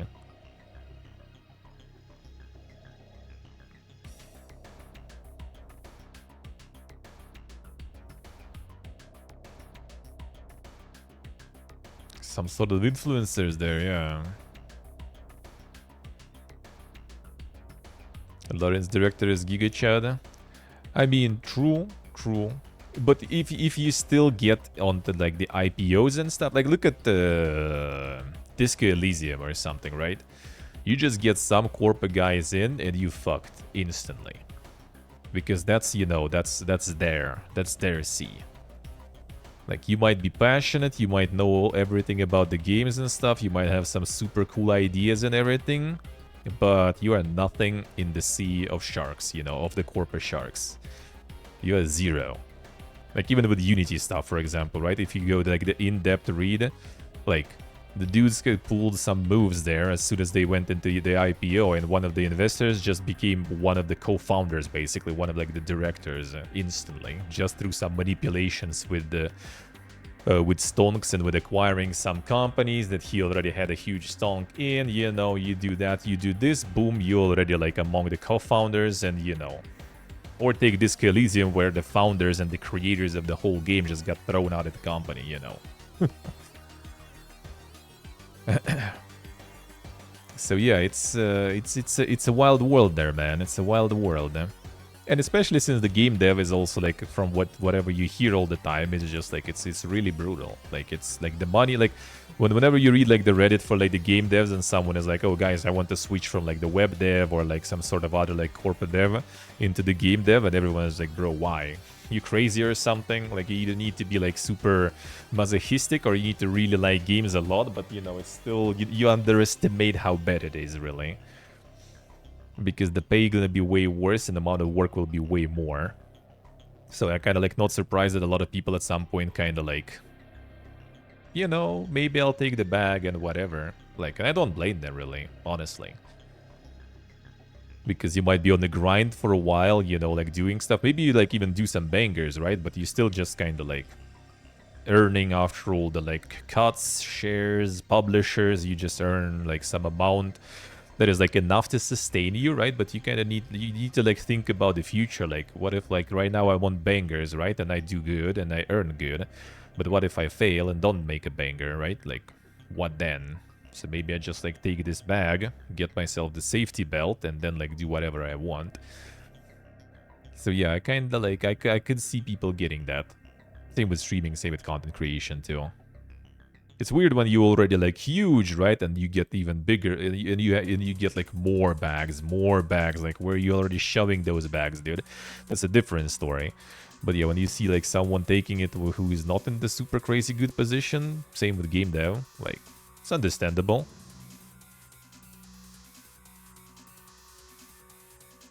Yeah, the MMB closed with all the banger games, true. Just because they kind of like got tired of that. They just decided to leave after their kind of like magnum opus, right? On the high note. Some core pace to be expected. Yeah, I think you kind of need to, in a way. Like, you can go like indie and stuff as a small company or a solo person. Then you can. Like, I mean, like, I can do stuff like streaming, right? And like get you into game dev as long as I can fit my bills, I'm good. Like, I don't need much. Like, I'm a low maintenance guy. I don't have like some insane, like all my drive, all my ambitions and stuff of like, you know, getting somewhere. They already died long ago. Like, I'm fine where I am. I just need to be able to sustain myself there until I fucking die. That's it. That's my dream, basically, you know. That's pretty much it. So I'm okay with that. That would be fine, just like sitting on like having some sort of like, I don't know, Patreon or something for development going, and just shitting some like, you know, like little very niche things that no one will understand or something, mostly. That would be fine by me, honestly. That will be fine by me, to be honest. I do kind of want to try something kind of like more how do you say, not because of the commercial successfulness, but more about, you know, like some established things that you already kind of like know how they work, like something like Vampire Survivors-ish, just because it's easy to make, sorta. Technically. Not easy, but you know what I mean.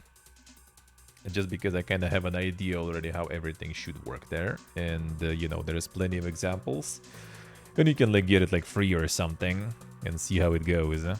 So maybe that will be the Godot adventure when I get there. Who knows?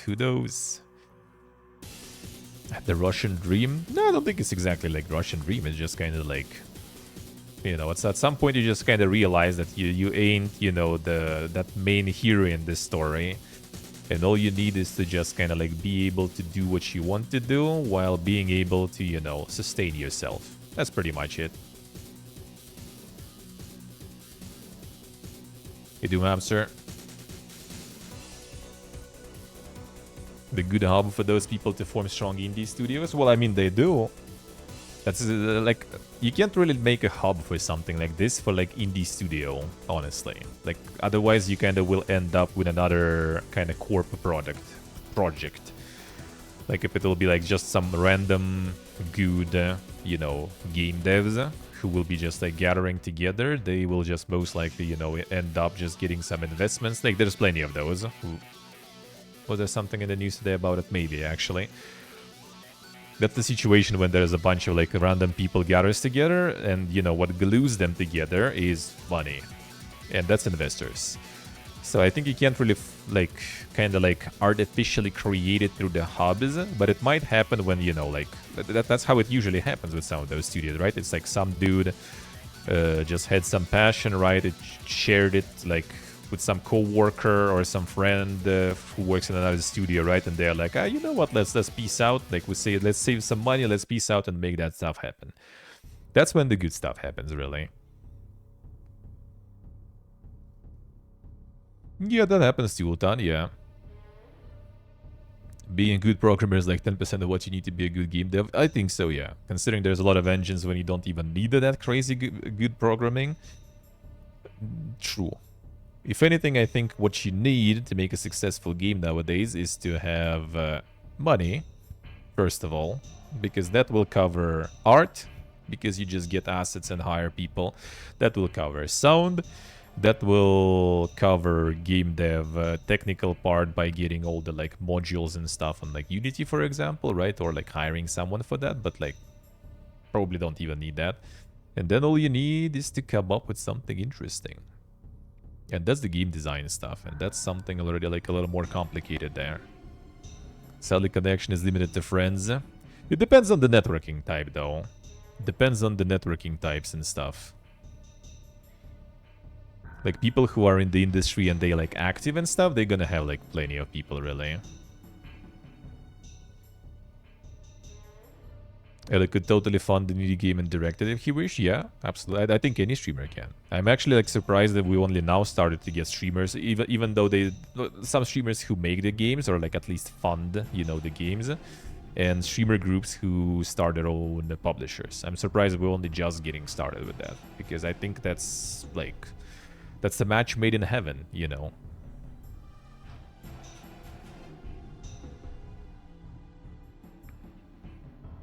Tried and failed then.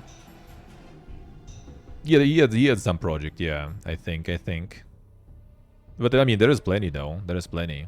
Well, not plenty, but there are examples now.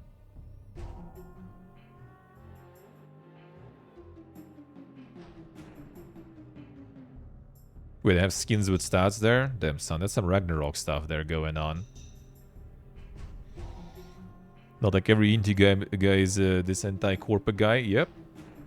I mean, it's easy to judge from the perspective of like us, right, as the consumers of the product. When you like there, you need to make ends meet and everything, right? And like things are kind of tough and rough for you, then you know sometimes they make decisions that might look not very ethical. I see, so okay, see.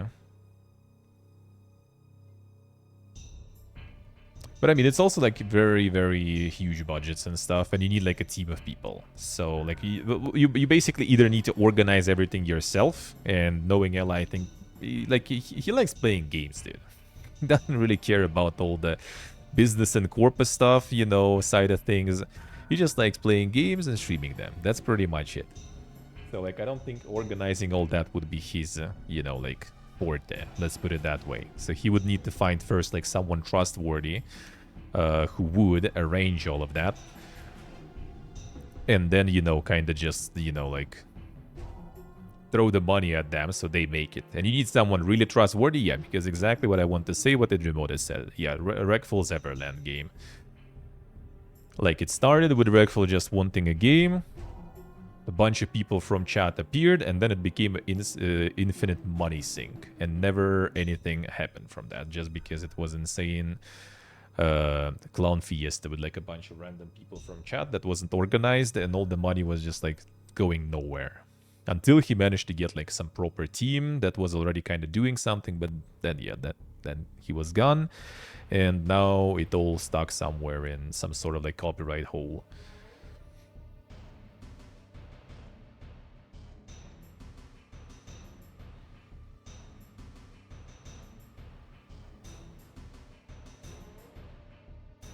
12k euros a month for 3 years plus. Or what's the calculations there, Ultan?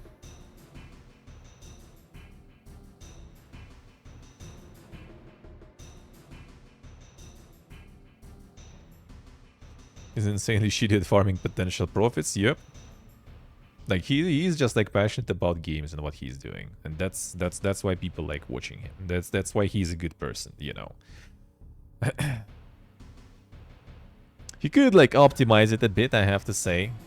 He could optimize it probably a little better. If he had like actual manager and not the management studio, probably that would be a little better. But maybe he doesn't need to. That's again also the thing. Maybe he already also doesn't really have a lot of like ambitions, you know, to become something like super crazy. He just wants to play games and be paid to do so, to have enough, you know, for current living and hopefully for the rest of his life. Like that's a dream I can get behind, absolutely. That's a dream I agree and support always.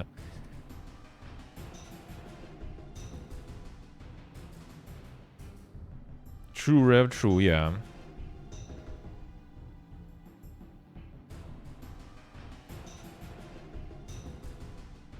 Let's see, Ultan, I see.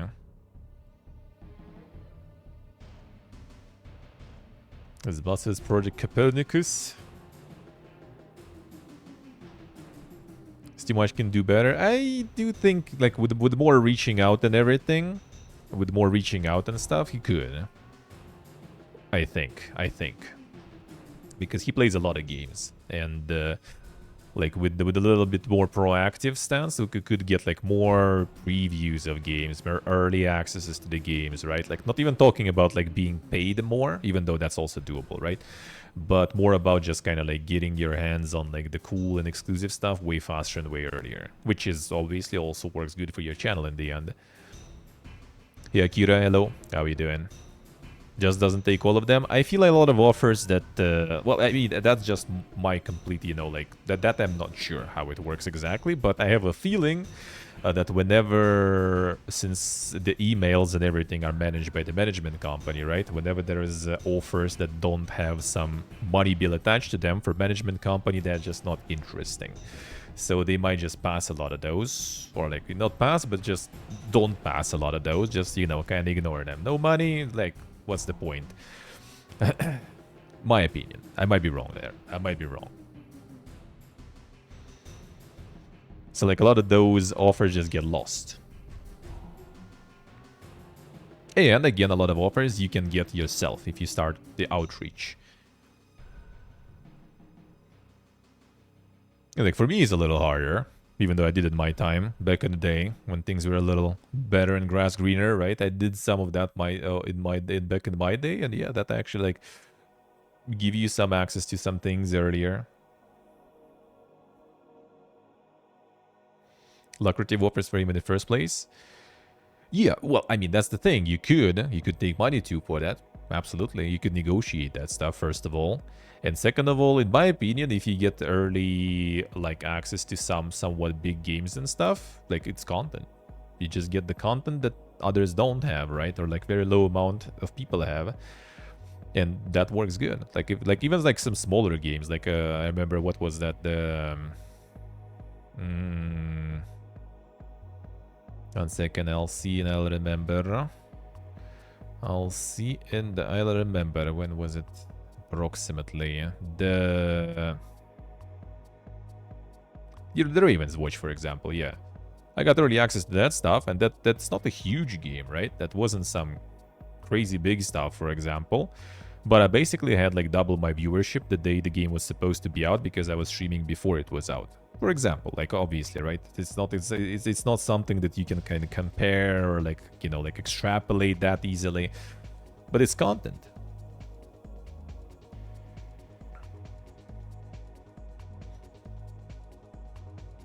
Not really need content, especially if it doesn't really translate into money. I mean, true, but I mean, keeping like some fresh stuff. Like, I'm not saying you need to do it all the time with every game, right?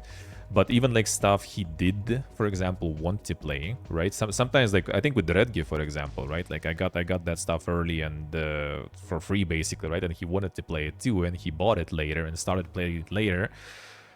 Like I'm not saying it's bad, but I'm saying you could do it better. You could get it earlier.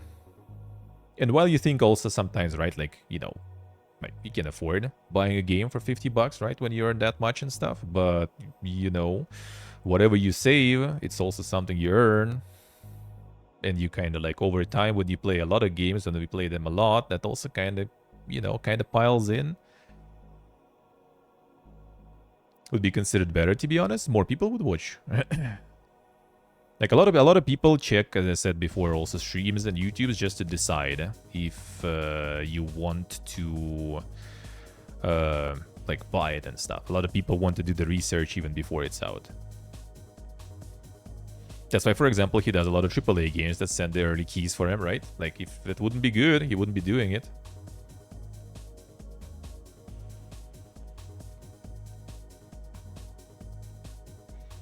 Sponsorship about things he likes. Yeah, that's what I'm saying. Like you can do better with the what's the name? You can't do better without, you know, losing the integrity, losing your, like, you know, kind of like authenticity. It really matter much if there's a 9 or 11k viewers when there is no money tied to it. Money is always tied to it, always. Like 2k is already on its own quite a lot. Like even just an ad revenue, for example, just from the pre-rolls, even if you don't roll odds and stuff. First of all, second of all, the more you have, the higher you are in the exploration. More people get in again. So yeah, it's good. Like, you know, you might not want to go for it, but I mean, it's totally a good thing. Let's put it that way. Like, it's indirect. It's indirect. And then again, another also thing, the more the numbers, the more money is tied to it when you want to get that money. So when you're at 11 instead of 9 and you want to take a sponsorship of some game that is, you know, interesting for you, you get paid more, like quite a bit.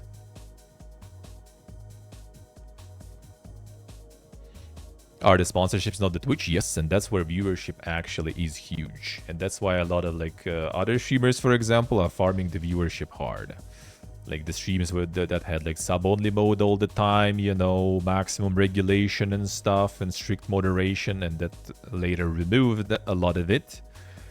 Just because you just get more viewers. And the more numbers, the more revenue from sponsors. So, and yeah, like 2k, for example, viewers in the sponsorship is huge. Like as I said, like the base, I already forgot even the numbers. How much was it? Was it like 1 or was it 2? I guess it's pretty much like depending on the channel, but it's like a couple of bucks per viewer per hour watched. So like if you have 2k viewers, you know, watching you for 2 hours during this segment, that's a good addition. That's a good addition. With 6k for a couple of hours, you can get even more. Like that's the thing. That's what I'm saying. Like it's you good, but it could be better a little. Like doesn't mean that you need to. And they probably doesn't even want to. But that's what Sok said, right? That he could do even better with that, and he doesn't. And that's actually maybe a good thing because he's just enjoying the video games. Always was, always did. That's why everyone likes watching him. Which again, as I said, even without losing that integrity and stuff, you can still do better and more, in my opinion. Like if I had, like for me personally, right? If I had the reach and stuff, like I would be like going ham approaching stuff. But I'm like really just like into the games and the games development, and you know, like I would get like some fucking interviews and stuff with devs. I would be trying to get like all the previews possible and stuff like that. That's what I would do, just for my own interest. And in the same time, in turn, I feel that would be also kind of good for the channel anyway. Like getting things early, getting previews, getting reviews, you know, getting access to things. Being in on the cool stuff, that is good. Oh, that is good. And then you also get like some goodies, right? Like look at the Dance Gaming, for example, or the Cox tweet timeline, right?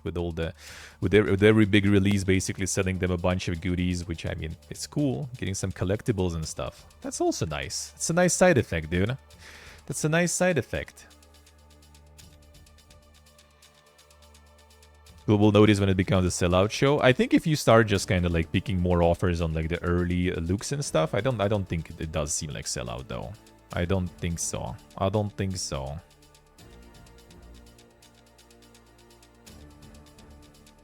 So next gen, did I greet you? Hello, sir.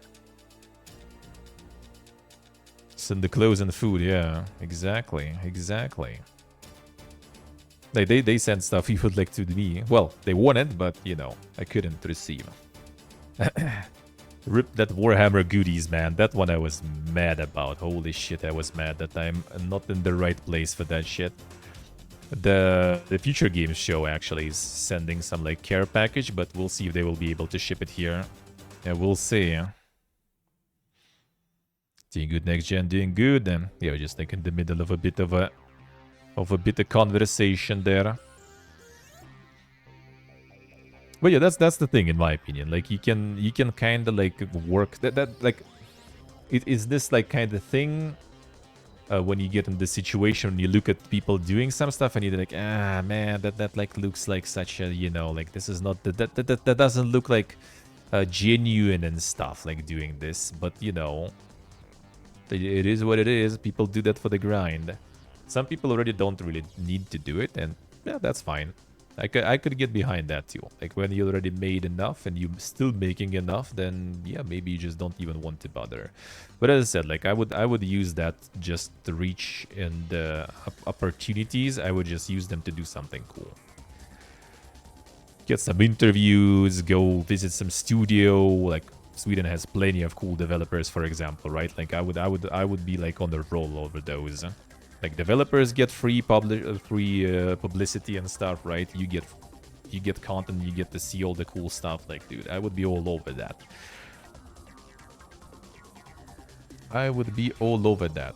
Just like visiting, interviews, getting the early looks at all the games, right? Like maybe doing some playtesting, maybe giving feedback to some people and stuff. I think that's cool, especially when you kind of already made it, right? Like you don't really need to like go crazy like anymore. Like on some marathons, subathons and stuff like this, you just kind of like need to, you know, do your thing and you can do your passion stuff. But that's because that's my passion. I just like going, for example, like Songs of Conquest devs or something, right? And see how this shit works and like interviewing them and stuff. That would be really cool for me.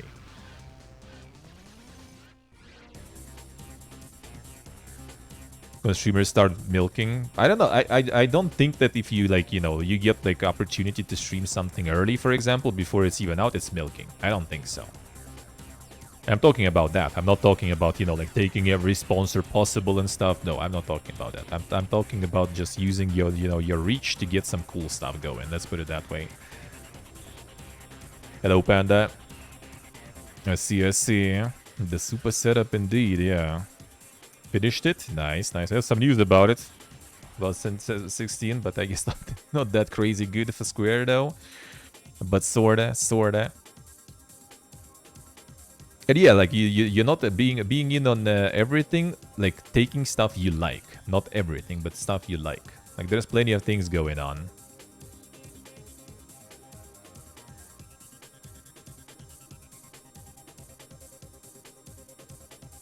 Let's see, Akira, I see.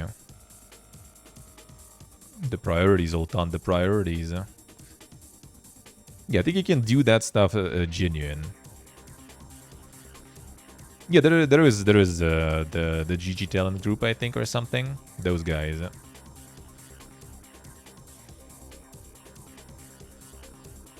It might be, Steve, it might be. Yeah, I just like I don't find those things kind of like if someone is doing like taking all the sponsors and you see hashtag ad all the time, I do agree with you. If someone is using their opportunity to like get some sort of like as I said, like some goodies, or going with like some like early accesses to games that you already want to play, that's the thing. Like, I understand when you, like, you know, you just, like, play, like, RPGs, and then all of a sudden you, like, get the early access for, like, Call of Duty or something. That would be kind of weird, I guess, right? When it's your main content, for example. Or you all of a sudden, out of, like, playing the single-player games, you all of a sudden, you know, like, get, like, some sort of, like, early look at some, like, random MOBA game. Or MMO or something. Which again, in my opinion, why not, right? Like I play a lot of like single player indie games and stuff, but I'm really like always up to play some sort of MMO. Like if it's a cool MMO, bro, sign me the fuck up, I'm down.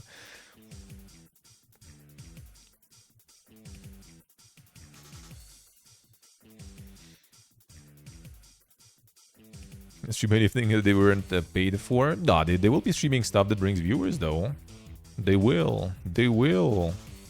If we go very top. Ella is kind of the opposite of that.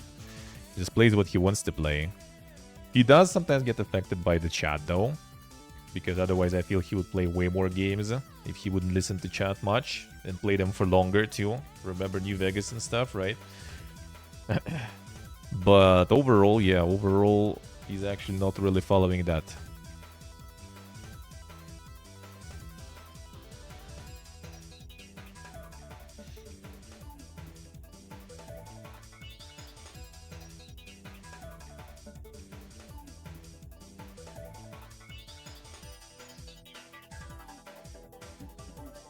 Sultan, alright.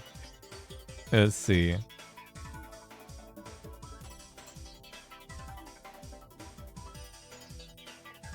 Challenges and stuff. Challenges, in my opinion, are more kind of like the thing when you kind of don't really, in my opinion, right? When you already kind of don't really have like an idea what else to play, but just playing something else is kind of boring, especially when you played it shitload of times, right? So you kind of just come up with some challenge. I mean, for example, the Souls-like games community has that going for a while, right? That's why you got like all this like no hit, no death communities, right? That's why you got all this new game +7 with playing only on with your feet and naked with your fist, right? This kind of stuff.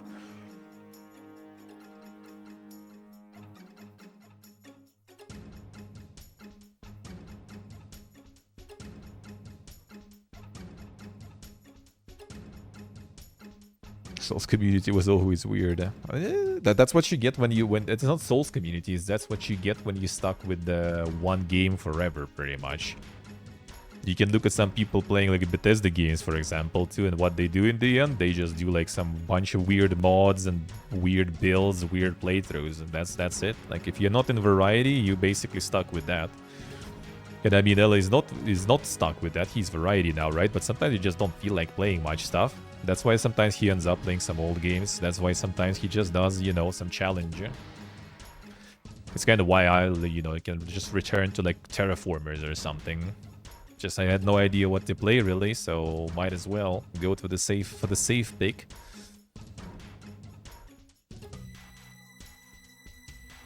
Soul streamer would rather play new game +++ than a new game because playing a new game kills your channel potentially. Like I've seen that many times back in the day. Like Ella managed to get through that. He managed to escape the one game curse, but I've seen many. I know some personally even who, like, well, one of them is not even like streaming anymore really. Just went to work in as a community manager. Well, doesn't help that he's Russian too, right? But you know, still. Like transfer from Souls to variety wasn't going that good. Like whenever you have your channel just seeing all this like graphs going down and over like when everything was like, you know, up and good and then like for years, right? And then at some point it just like plunges all of a sudden and it's just like no matter what you do, what you try, like it didn't really change anything except the games you play. Sometimes not even that, right? And you still see that and you just kind of, it's depressive, dude. It just destroys you mentally. I know what I'm talking about. I've seen these graphs quite a lot in past year. Still seeing, and it's not good. So a lot of people just like sit in those games because that keeps the graph going at least, you know, flat, maybe a little bit up. So they're gonna be sitting and milking that as much as possible.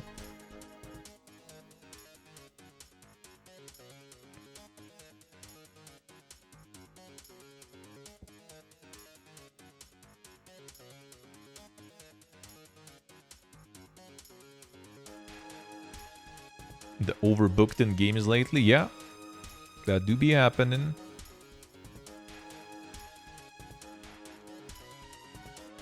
People tied to Vermintide and Darktide. They only make the way to make money is keep playing these games. Yep. That's like for a lot of people that's how it goes. That do be like that.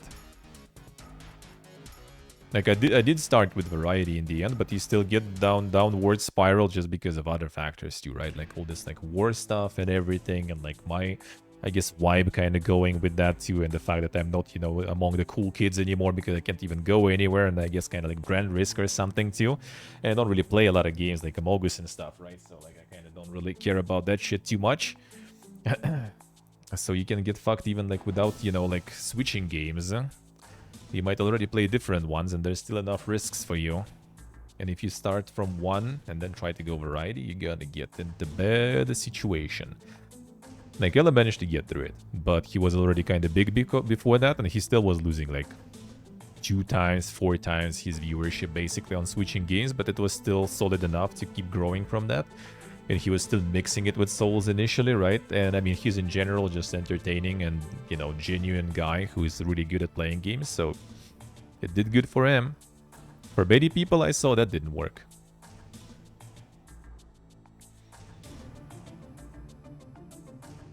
Yes, Yotan, yeah. Not seeing CB capable of getting out of the Souls part? Well, I mean, he can, but it is complicated, yeah. It is complicated. Like a lot of speedrunners are stuck basically speedrunning. There's like a few examples really of speedrunners that made it into variety compared to amount of speedrunners, right? Not much, not much. Started the game, they can switch. Yep, that's why I really like that, you know. I just kind of started with that, so it's whatever.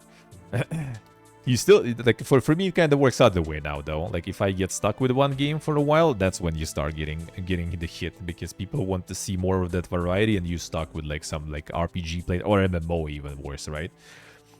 For, like, a couple of months playing only that all the time, and people kind of get already bored of that. Especially with, like, MMOs, because, you know, when you watch MMO and you don't play that MMO, it's, you know, it's not that good. And if you play MMO and you want to watch that MMO, you're probably going to be watching some dude who is, like, you know, like, super into it, super professional, you know, knowledgeable and stuff, rather than just, like, random guy who just wants to play for a couple of months and then peace out, right? Grow is a small variety streamer nowadays? I don't know. I feel like without a niche is hard. Like, I think, well, I mean, I think it's doable if you just can get a good networking. Like, if you can get in some good circles and stuff, I mean, that's how I even started, right? And then as soon as I kind of got out of that network, because I can't even go anywhere anymore and stuff, right? And Twitch nerfed all the auto hosts and stuff, then it all kind of went down. And now it's kind of like, you know, trying to kind of like stop the fall and turn it around. Or rather, not even like trying to stop it, just kind of rebuilding it from the ground. Basically. Just rebuilding it after the hit. From zero to hero. And then you see how with variety it might be kind of tricky to do. I think with the like growth for streamers in general, it's either networking or other platforms. That's pretty much it. Like, you don't need to get like some big boosts of numbers on Twitch, or you need to get it somewhere else and then try to bring it over to Twitch. That's the only way, really. But that's the only way, I think. Yeah, we kind of got a little distracted there on this one. Let's continue.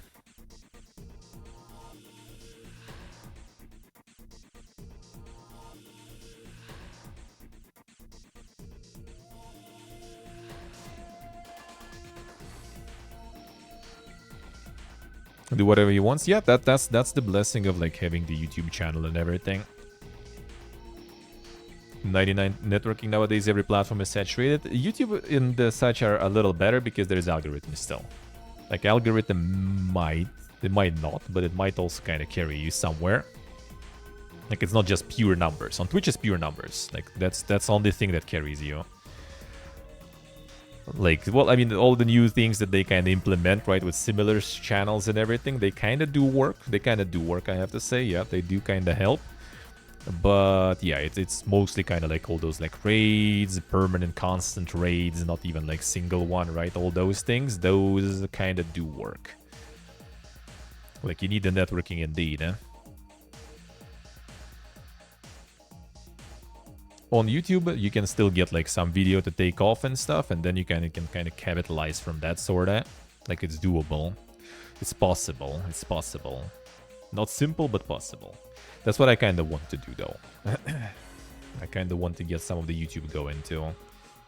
So that I want. It's kind of hard for me, though. Like, I really like the live content. Like, I was always, you know, like, in 19, I was, like, full on, you know, the Twitch boy, basically. I was, you know, bleed purple, all that kind of stuff. When we went to TwitchCon and everything, right? We were all like, oh, man, this, like, taking deals from other platforms, fuck that shit. Nah, man, nah. Like, Twitch all the way. We have the community, you know, all good, all cool. Channel's doing good. Everything's doing good. Doing all those shows, the talk shows together, right? With the raising a lot of money for charity, a lot of people watching, meeting the viewers who are still around, even in my chat after all the years, right? It's actually interesting because like those who I met there, like a lot of them are still around. Like almost all are like core group that we had there, which is nice. That's really good. That's really good. I like the fact that, you know, when people met me IRL, they did actually ended up liking what they seen. Some even weren't watching me before they met me IRL, and then they started watching. That was a good sign. Those were good things. And I didn't want to do any of this YouTube, you know, like the VOD and all that stuff. Like, why? It's boring. That's about the live interactions and stuff. I still kind of like it. I'd rather just, like, if I had the opportunity just to do streaming without, like, thinking and doing anything else, I would do that, like, gladly. And only that. But, sadly, if you don't branch out nowadays, then, yeah. You're not gonna really... You're not really gonna make it then. Wait a second. Not this one. Branching out is all... is all you need, eh? Sadly.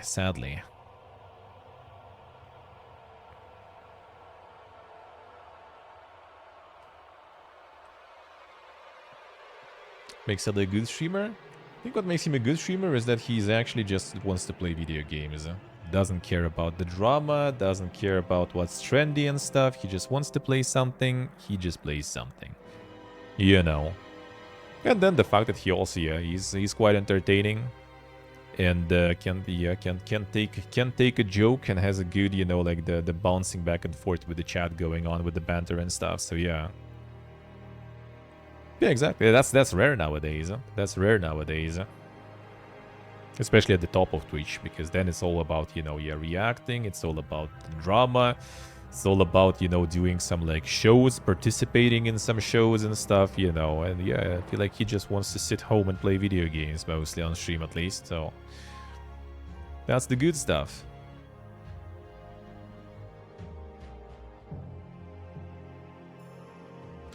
And then Bezos bought it. Actually, Bezos bought Twitch way before 2019. Like, it wasn't actually even like the Twitch like doing something kind of wrong. It was just kind of like the... Well, first of all, the lockdowns happened, right? And Twitch just got like huge wave of people coming in, right? And people who are maybe not exactly like into gaming and stuff. So that's when a lot of streamers took off who weren't really doing gaming and stuff, right? And then other streamers who were doing gaming realized that, you know, like we kind of probably should also like start not doing gaming because that seemingly kind of is better. And that's when the Fiesta started. And then also, you know, with all the like the sponsors and stuff, we started doing adjustments and things that were kind of working fine before, like when they started nerfing the hosts and everything, right? That's when they start, you know, doing all this like regional sub pricing and stuff, which is a good thing actually. As a user of sub especially, it's a really good thing. As a receiver of sub, that thing fucks you up because the logic of Twitch was, you know, oh well, we're gonna make subs cheaper for people, so, you know, they might afford just like, instead of like, you know, like subbing as a tier 1 for $5, they can sub as tier 3 to you for $5 now. Well, guess what? No one really does. I see silence, I see. Happens. So yeah, there was like a lot of like all of those things, and in general just kind of like discoverability being an interesting thing, eh? Because like now basically the top of the Twitch after some time became, you know, non-gaming stuff. And then people who also see that, how to get to the top, you do the non-gaming stuff, that's where the viewers are. And then like the gaming side got a little bit under debris, you know. But I think those who were still big and doing gaming, they are doing really good though. Like the sentiment that, you know, like the gaming streams and stuff are dead and no one cares about that, I think that's a big cup, man. I think people still do like gaming. They still do like, you know, just kind of like these like chill streams of people playing some video games. A lot of people watch like, you know, some strategy games, indie games, you know, all that stuff. Like everything just kind of like got... Everyone needs to find their niche, which is kind of hard on Twitch actually, to find the niche. Because, yeah, you don't have discoverability whatsoever. You learn about streamers pretty much from like other streamers and from other viewers most of the time. Most of the time. Like, you even like... Well, I mean, that's actually kind of like more weird, I guess, example, but even like about Asmon, I kind of learned through Elevator pretty much because he reacted to one of his speedruns. That's pretty much it. That's pretty much it. Just because I don't go to like, you know, to the browse on Twitch and everything, like I don't really watch. Well, I mean, for a while I don't watch whatsoever. But yeah. That's pretty much how it is. Huh? That's how you find things. Which again, the networking stuff, one way or another. Through being a Crusader Kings 3 fan, that's good. That's good. That's cool. I guess, okay, I guess. I mean, I don't... I watched World of Warcraft even back in the day, but yeah, I don't even like really play that. But I could watch that as a background noise. That I like streamers who talk a lot, basically. That's it nowadays, because I don't really watch. Well, now I don't even listen really, but when I was watching, I preferred, you know, stuff to listen. Someone talking was way better for me because I don't really watch. I just listen.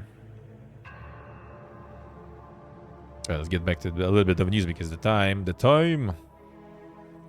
Resident Evil 4 Remake, Resident Evil Village, Assassin's Creed Mirage announced for iPhone 15 Pro. So, yeah, we actually got, you know, iPhones way stronger than Switch now. And apparently it also will have some RTX support, at least for some of the games.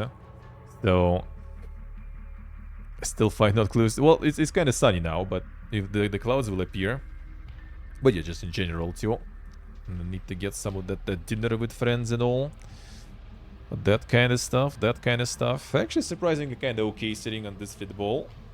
Like back, sometimes you need to, you know, crack it a bit. But other than that, it's okay. I like that. That's pretty nice. The fitball is not a bad seat. Well, it's only 2 hours, 40 minutes when I get my back to my full streams. We'll see about that after the full day on the fitball, though. But I mean, that's the thing, like the hardware on the phones and stuff is insane already. And Switch is probably the example of, you know, like how much that hardware improved over the years.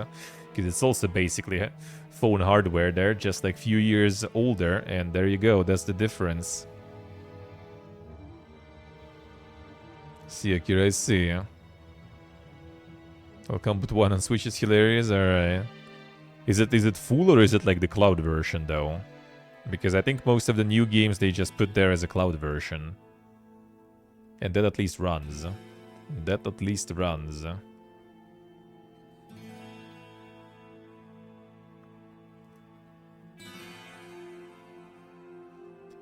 Carlyle Group are reportedly considering sale of Jagex. RuneScape developer could be valued as much as £1 billion. Did they acquire them not that long ago, or where was it? Exploring either selling the company or publicly listing it. Ooh, the IPO time. Group is working with advisors from Arium & Co. and Morgan Stanley to weigh up its options, with plans to hold an auction process towards the end of the year. One source said the private equity firms are likely to be among the potential buyers, as they can use Jagex in order to buy a selection of smaller game businesses. And Jagex already doing some publishing, even though the game that they published didn't really go well, to put it mildly.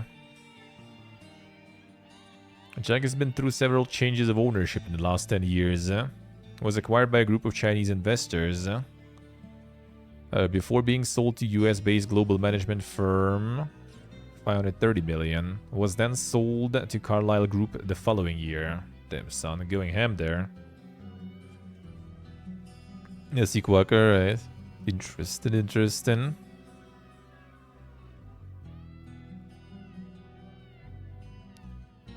And right, next.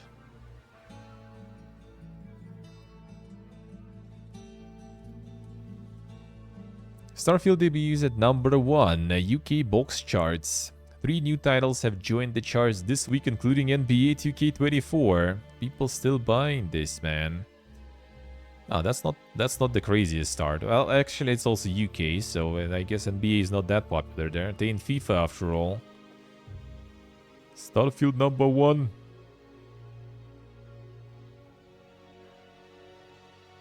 And then Hogwarts still at 2. Damn, son.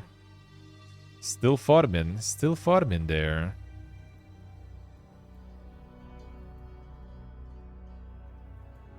Todd was owning UK charts there, alright.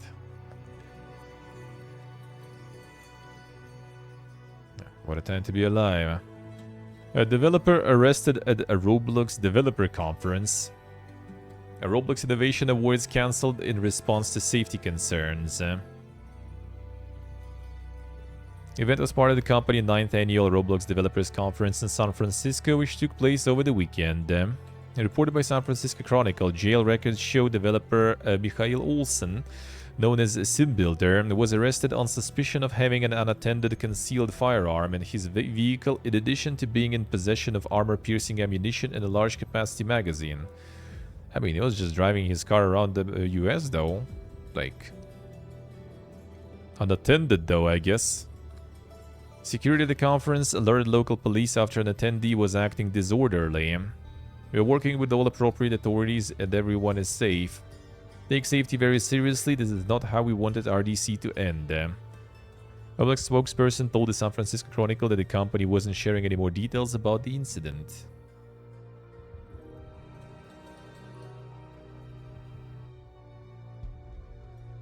Yeah, you're probably allowed to have it in your car, though, right? What was the problem there? Well, I mean, acting disorderly, and then I guess they found that, and that was kind of sus. Is he driving his car? I think it was just like parked there, I guess. It was unattended there, it said. So I guess it was just parked with like gun in and ammunition. Hey, hello. Die hello.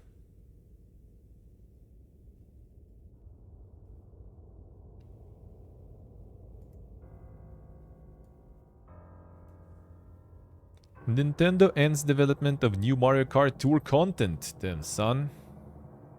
They done with this one. Time to make new Mario Kart. Oh no, this is the mobile one. Yeah. Got 100%. Damn, hello, damn. The dedication. No new courses, drivers, cars, or gliders after game's anniversary tour wraps up in October, but mobile racing game will remain playable. Oh, okay, so it's still gonna stay around a little. Final new content, alright. I guess this one didn't really go. This one didn't really go that well for them. On the back burner now.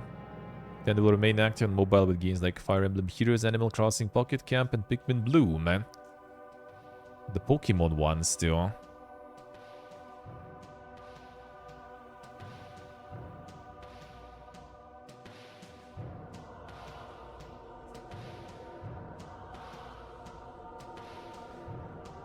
A report, Embracer may sell Gearbox Entertainment.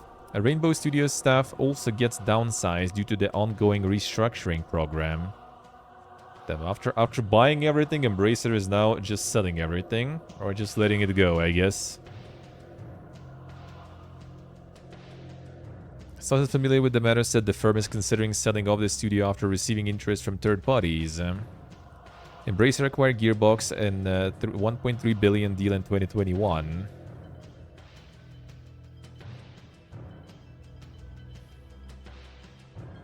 Wonder how much will they sell it for now. They got some layoffs there too now. Embracer going crazy, dude.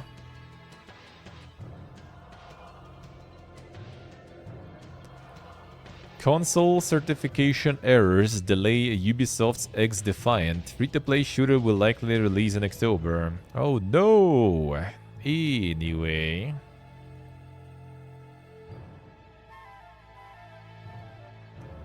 PS5 sales jumped 42% in the UK during August. UK monthly charts. FIFA. Boog. Armored Core in the second spot, damn son. The FIFA is too strong still. It's not even EAFC yet, it's still FIFA 23. But they still selling more than Armored Core even. GTA 5 at number 3 also. Then Red Dead Redemption 2 fourth spot, and Red Dead Redemption 1 in the 5th spot, and GTA 5 in 3rd spot. Yeah, Rockstar is... Oh, GTA Online is a separate game also in the 7th spot. Then it's like Nintendo of UK then. And they be farming. They be farming that shit.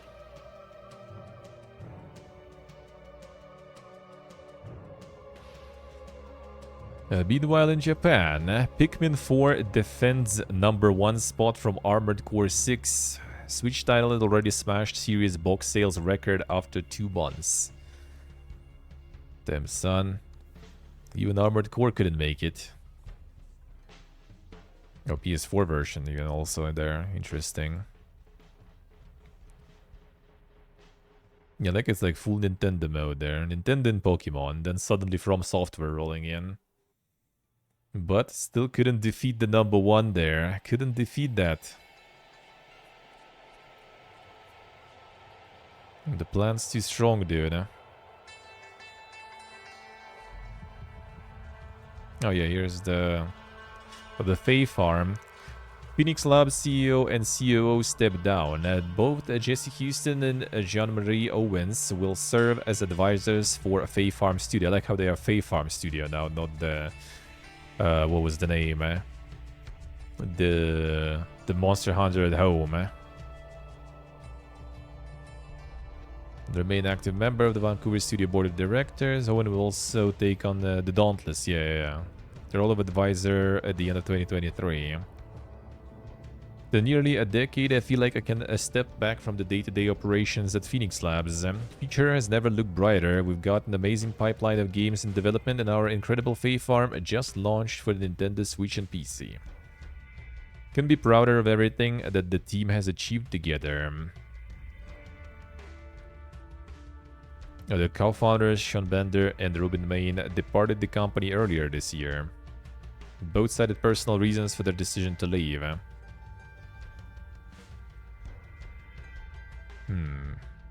It's actually interesting. Yeah, like the management managed to buy themselves back from Garena, so they went full independent again, and now these guys piecing out. Maybe the backing they secured to buy the studio back was like too much for them to pay back, since, well, Fae Farm like kind of good reviews, but I guess it didn't really, you know, go crazy in terms of sales and stuff. So maybe they just like, well, shit, man. Maybe it's time to peace out because we can't pay that back.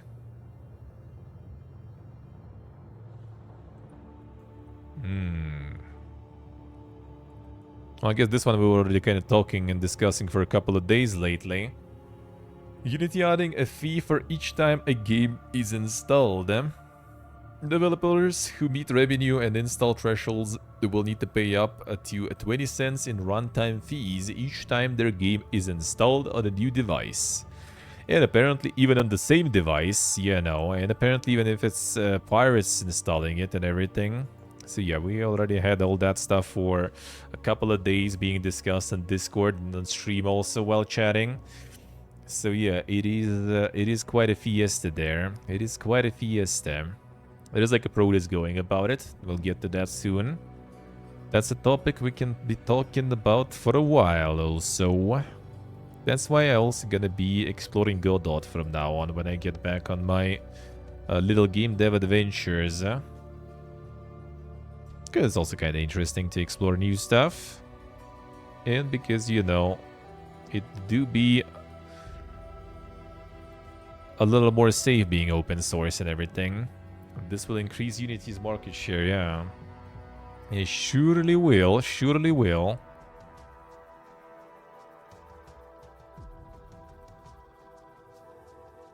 A backlash for this be so big, no other companies will follow their example.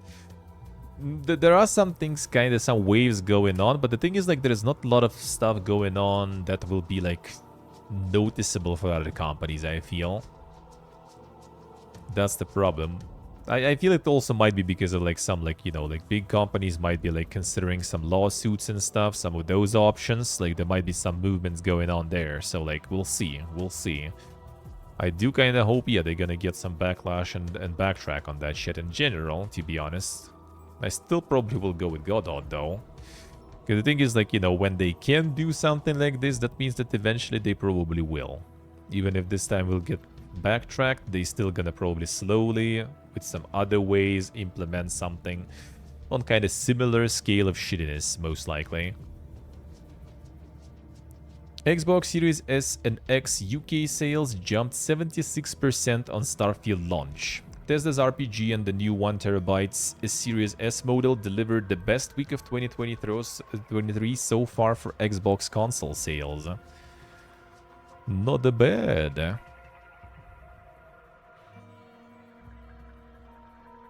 The Toad endures, man.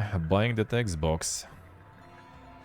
It's also interesting that there's a lot of like the box sales of Starfield, like #1, just because there's a Game Pass. Yeah, no, didn't you know, guys? You don't need to actually buy it.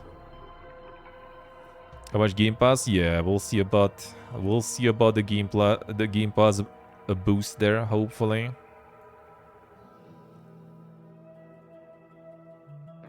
And they will hopefully brag some numbers to us. Upcoming, The Sims game project René will be free to play. EA explains DLC-centric business model, says The Sims 4 will continue to receive new content. Available to play without a core game purchase or subscription at launch. The gateway drugs, man. For users, new experiences and content for users over time, using a slightly different model compared to the current types of DLC in Sims 4. The base game were to have weather, for example, players would pay for optional extras related to seasonal activities. Building this way means that down the line we could use wind, rain or clouds for other pack themes as well. Damn son, time to sell some clouds. Beautiful. Not early to know exactly where we'll draw the lines, but it's important for us to lower those barriers to play and give everyone the broadest shared systems, because that feels like the best foundation to grow from. Yeah, it's like draw the lines. Important for us to lower those barriers to pay. The entry barriers, man. Project René and Sims 4 will continue to exist side by side, with more content coming to Sims 4 for the foreseeable future. Then the Giga Milking. The Giga Milking. Yeah, Sims 4 became free to play 8 years after launching, while the base game is free. Purchasing all available DLC cost over $1,000. What a time to be alive, man. Passion and innovation. There it is, dude. There it is. Well, here's the Final Fantasy 16. Square Enix has lost almost $2 billion in value since Final Fantasy XVI launch. A latest underperforming AAA game prompts investors to question publisher strategy. Company share price fallen by 28% since its peak in June, specifically June 20th, just 2 days before Final Fantasy XVI launched, and fell to 5,381 yen on Monday, the lowest since the year began. Square Enix said alongside its latest financial results that Final Fantasy XVI did not meet its sales goals, and also reported a 66% drop in profit. According to Bloomberg, these had resulted not only in the share price decline, but also several analysts cutting their price target for the publisher, and Sumitomo Mitsui Trust Asset Management, a long-term investor in Square Enix, reducing its holdings in the publisher.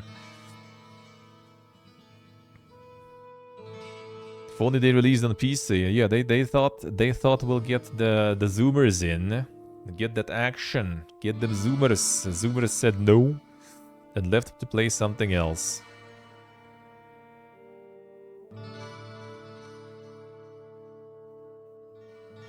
PS5 exclusivity is worth it, yeah. I don't think PC would get them like that crazy much more.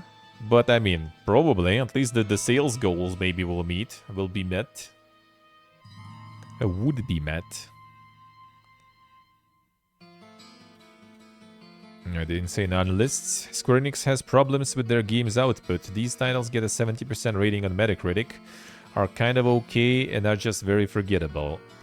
Well, using Metacritic as like some, you know, viable metric, kinda yikes, to be honest. Remain concerned with the company's game development structure and game quality control, which could limit the longer-term performance. Current and former Square Enix employees told Bloomberg that the company's struggles are partly due to each project being treated as a single producer's domain with a lack of team structure and proper documentation to organize development. However, one contractor said this approach is now being overhauled. So I guess getting everything to Yoshi P ended up being not the best idea? Probably. I see Soccer, right?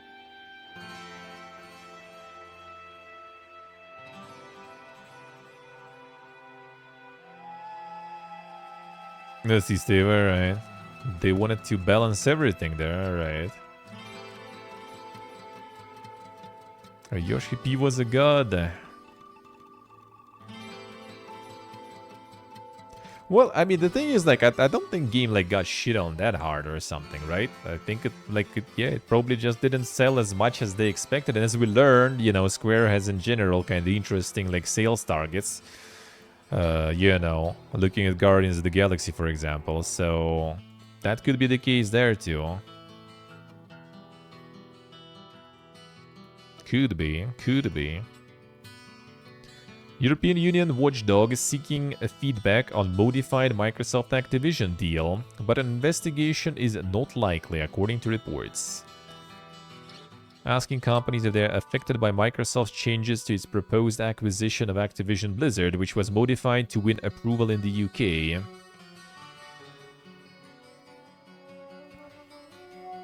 Yeah, Doomhouse, right? I don't think it was bad or something. It just didn't sell like crazy. Like they were clearly trying to get all the new audiences, get like more numbers, and just realized that they couldn't. Yeah, no, that is what it is. Good game plagued by exclusivity, that too. Yeah, it's insane sales targets, I bet. I bet it is. That's what you get for having, you know, IPOs, a corpus, and all that stuff. They all expect something from you that is potentially not very even doable. Yeah, so European Union got investigated the Activision Microsoft deal, kind of like one of the first ones, and then they modified the deal to satisfy UK, so now European Union is redoing it. But I guess seems like it should be kind of fine, probably. Looks like it at least. What the Nippon perspective on the game was? Yeah, not sure. It could be, yeah, it could be actually that also like the local market didn't like take it that crazy well or something. I mean, a lot of like the OG fans and stuff kind of like didn't really like it because of the action stuff, right? So could be a little bit of that there. Here it comes. Football Manager 2024 mobile exclusive to Netflix subscribers. The game will launch on Netflix games on November 6. Well, thank God it's only mobile shit, so we fine. But maybe it's just a question of time, you know, when we start getting some subscription exclusives on PC too and stuff.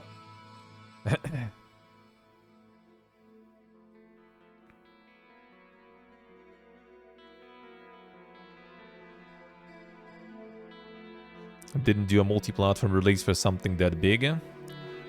Well, I mean, the thing is, it's also kind of big, quite a lot for the Japanese region and stuff, right? And that's where the PlayStation is big, so they thought it will be enough. But they kind of catered the game towards the West, where, you know, there is also quite a lot of enjoyers of Xbox and PC, for example. But then after catering it there, they didn't really release it on the platforms that people would be using. PS5 failed in Japan? Well, I mean, even looking at the sales, the top sale in Japan, for example, like PS5 is still there. They do be getting some games on that in the top.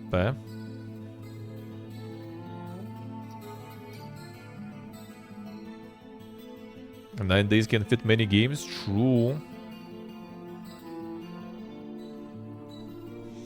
Might be, they might be. What games are they buying? Well, yeah, that doesn't mean the PlayStation 5 failed. It's just that, yeah, there's not a lot of games on PlayStation 5. That's the thing. That's the thing. People just be playing that Switch there. Next mobile installment of the football franchise will only be accessible via Netflix subscription, unlike Football Manager 23, which was part of Apple Arcade. Oh, that was another one. Okay, I see. Then people on mobile gaming, people already gonna be enjoying that, you know, having multiple subscriptions to run to play stuff, I guess. Point of the console is to get games on it. Well, I mean, that's the thing. That's the thing about it. PlayStation 5 is kind of console that people, you know, get exclusives mostly on. Mostly. When you go for the multi-platform, you probably get it somewhere else. Probably. Let's see, Steve, I see.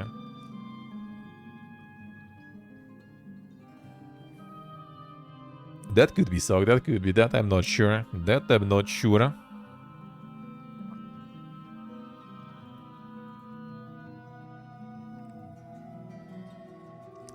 Hungry Shark developer Ubisoft London faces closure. 54 positions under threat as Hungry Shark IP moved to Ubisoft Barcelona. So Ubi is also doing more cuts now. Ubisoft London was set up in 2009 as Future Games of London. After the initial success of Hungry Shark, Ubisoft acquired developer in 2013. These followed a series of cuts at Ubisoft across the business, which the firm announced it would make after lowering its sales forecast in January. As a part of our ongoing efforts to enhance efficiency, streamline operations, and reduce costs, we are proposing the consolidation of the ongoing management of the Hungry Shark franchise at our Ubisoft Barcelona mobile studio, which already oversees a portion of it. In this context and following UK regulations, we are engaging in consultations with our Ubisoft London team regarding the proposed closure of the studio, which would impact 54 positions. Sincerely grateful to our colleagues in London for all their passionate contributions to making the franchise what it is today, and we are committed to supporting them throughout the process with the utmost consideration. Why buying more games? I mean, the backlog is always there.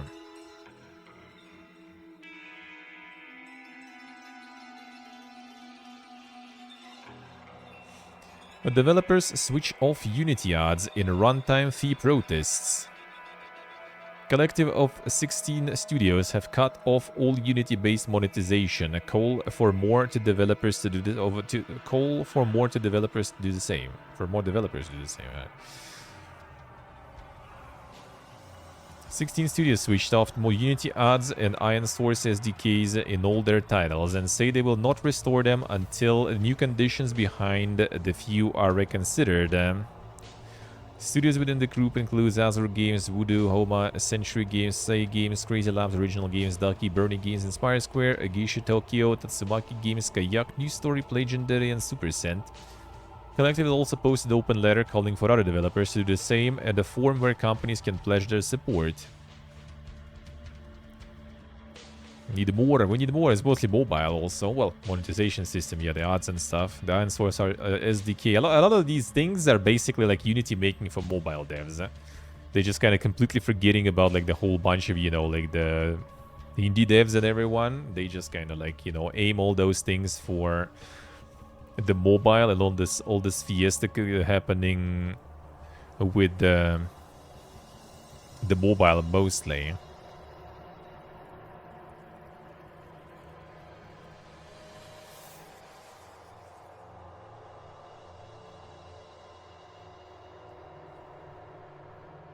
Ubisoft Montreal mandates a partial return to office. Publisher now insisting on 2-day-a-week minimum on-site. Employees say it's breaking promises for remote work. Yeah, we're getting more and more of these there. Ubisoft publicly said in 2021 that it wanted to embrace hybrid working with only small numbers of exclusively remote and exclusively on-site employees. Developers told IGN the company continued to assure staff they could work completely remotely for the long term. Now the company is requiring all employees to hit the 2-day minimum with very limited exceptions. Like many companies in entertainment and tech, we're asking our colleagues to come back to the office for key moments identified by each team. We're convinced that the synergy, in-person discussions, rapid interactions, and the sense of belonging that happens more in-person sense of belonging, man. Come on, dude. Will help us be more effective and agile together and achieve our business goals. Do it, Sacred, do it. Open and ongoing conversations in addition to extensive individual accommodation and arrangements are currently underway to ease this transition and the impact on everyone's well-being, which remains our priority to continue to deliver great games. After publication, a Riot Games representative reached out to note that the company changed its return to office plans after last year's announcements, and in-office expectations are now determined on a team-by-team basis. Representative gave an example of one team that meets in office about once a month. I mean, in my opinion, like, it shouldn't be mandatory. Like, if someone does actually, you know, synergize well and likes that stuff, like, I would mind, right? Like living like with my friends and stuff, and like going to meet with other peeps. Like, I like it. Once in a while, well, with friends obviously every day, but still, like, it's okay for me. But I can understand some people don't even want. That's my friends also, right? Not my colleagues or something. So I feel like some people could be more effective on site some days and not, but some people just don't want to. So like, let them be. They do their job. They work fine. Let them do that shit. Whatever. It's yellow, I see.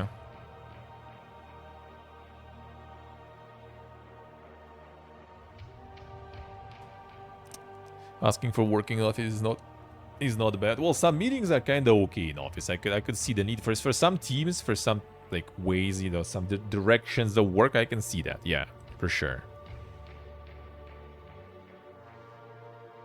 Like once a month, for example, fine. Like even for someone like kind of, you know, who's quite a social and everything, I think that should be doable. But when it's too much, like why? Boy.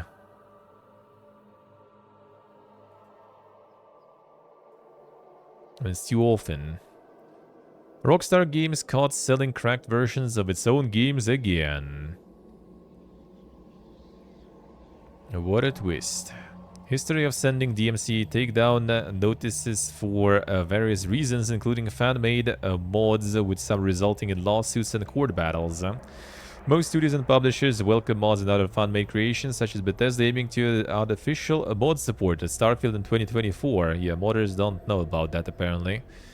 But Rockstar Games is very protective when it comes to GTA and Red Dead Redemption, which makes this last discovery very contradictory.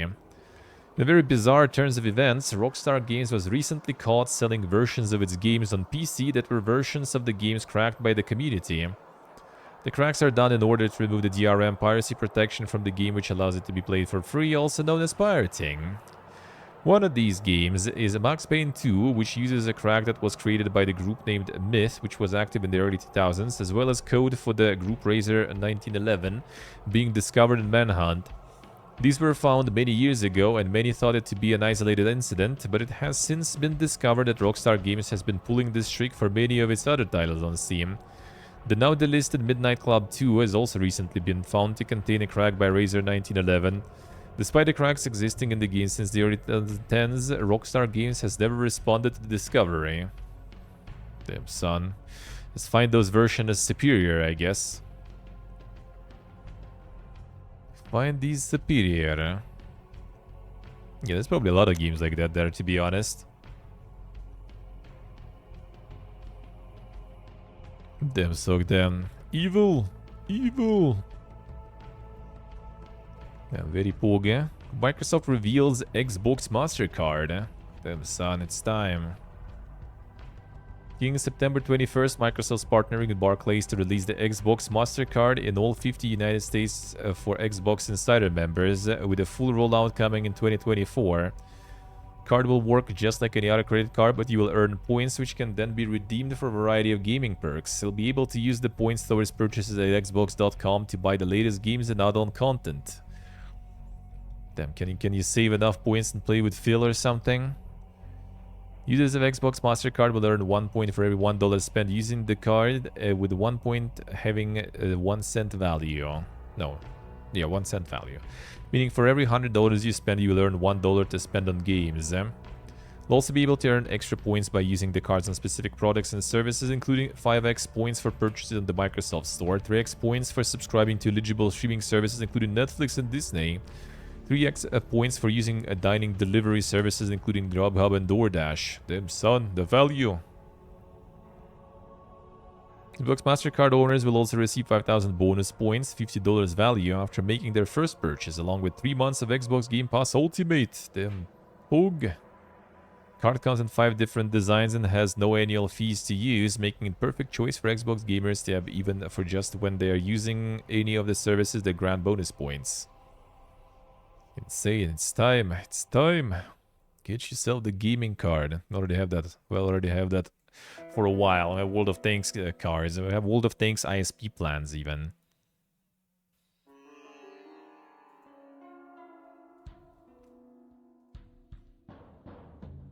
Update on potential sale of Gearbox Entertainment. Another one. Monday New Year, yeah, that we already saw. An email seen by Jason Schreier at Bloomberg, a Gearbox Chief Communications Officer Dan Hewitt addressed the rumors circulating. But the base case is that Gearbox remains a part of Embracer. However, there are many options under consideration, including Gearbox's transfer, taking Gearbox independent, and others. Ultimately, we'll move ahead with whichever part is best for both Gearbox and Embracer. So still no info on that. A lot of speculation in the coming weeks. True. Nothing has been decided yet. I see. So that might be all kind of not very true.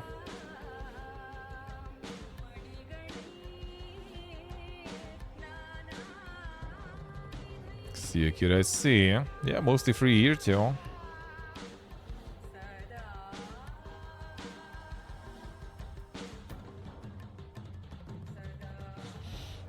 Negative reviews make NBA 2K24 second worst game on Steam. Well, I think it's already first now. Yes, sits in second place behind Overwatch 2, boasting overall score of 1 out of 10. Overwatch 2 sits at 0.99 out of 10. It already took over. Overwatch got saved by NBA. Now Overwatch is second worst game on Steam, and NBA is the first. Techland brings a premium currency to Dying Light 2. Techland decided to enrage fans of the almost 2-year-old zombie-slaying game Dying Light 2 by introducing an all-new premium currency called DL Points. Masked as a good thing for gamers, then always good thing. This new currency will give fans the opportunity to purchase things without even leaving the game, but at present this is just resulting in the game being review bombed. Was stressed by Techland that this will simply streamline purchasing in-game items and nothing more, but it also means that Techland will make more money on these bundles and cosmetics, stepping away from system-hosted stores on the likes of PlayStation, Xbox and Steam. Yeah, I would say quite deserved and true. Techland has already taken to Twitter to address the concerns of the community regarding this recent shift. They are already tweaking mechanics and eliminating loopholes and flaws in the process, but it's far from being a perfect solution. Recently, Techland was purchased by Tencent, Chinese tech conglomerate, and many in the community are blaming this recent pivot on that acquisition. Then got more money from China, decided to get even more money from the game. They still be bombing it, alright. Yeah, I don't think it's Tencent really to blame, because Tencent, they kind of like... Well, I guess they did invest in sorta, right? So maybe they do expect some returns of sorts. So maybe, but yeah, I think it's like they already kind of full live service mode, right, for a while. So I'm not surprised that I was actually surprised that they adding it now, because I really was certain almost that they already have something like that in, because you know, live service stuff. So I was actually surprised they didn't have that yet.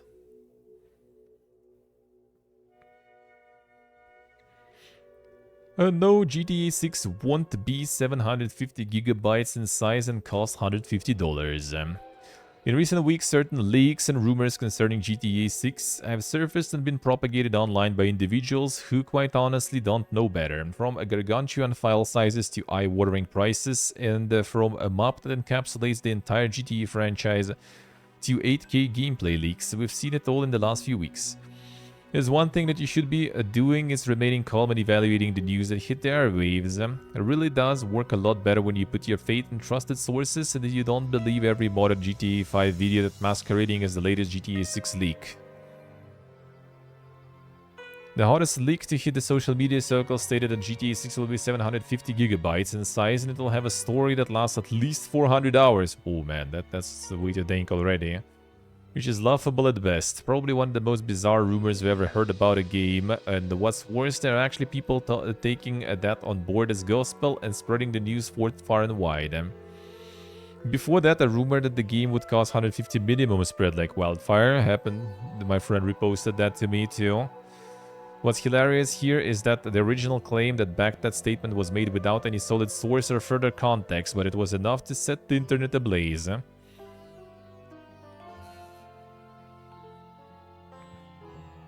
The super sources there, man.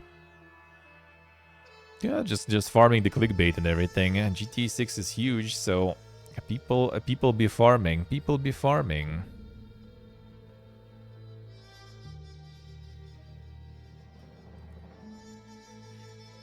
Horizon Forbidden West Complete Edition is coming to PC, rumor claims. According to reputable leaker Billy Kuhn, the game is expected to include both the base title and its Burning Shores DLC. They didn't announce it on State of Play, right?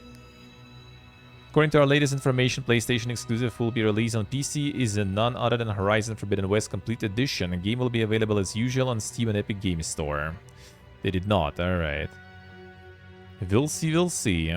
Well, I mean, it kinda makes sense though. Might be a little too fast, but might still happen though.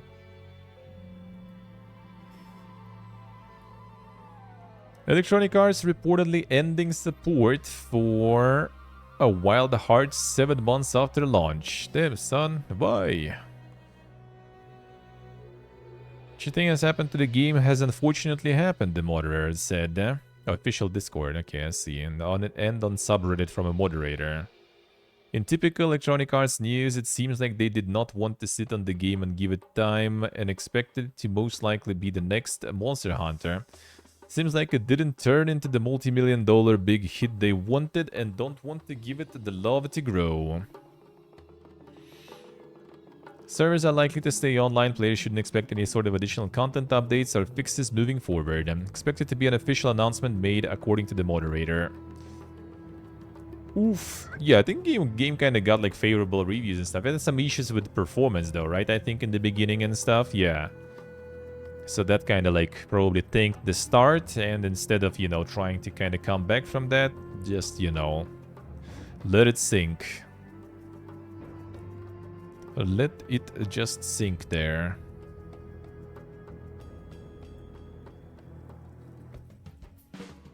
Xbox Game Pass reportedly has over 30 million members. That is still, I think, kind of like was before the Starfield Fiesta. Information comes via McNary's own LinkedIn profile. Launched and grew Xbox Game Pass, world's #1 gaming subscription service, to over 30 million members through measured full funnel campaigns. GTM planning SKU expansion to PC, iOS, and Android, partnerships with Alienware, EA Play, Spotify, Disney Plus, the drive of console growth, and deliver over 1 billion in customer lifetime value, says in his job description. Let's see. As far as the numbers are concerned, it's unclear, but unlikely. Those include members who were Xbox Live Gold, the members that were switched to Xbox Game Pass subscribers this month. Yeah, it's hard to say from that, really.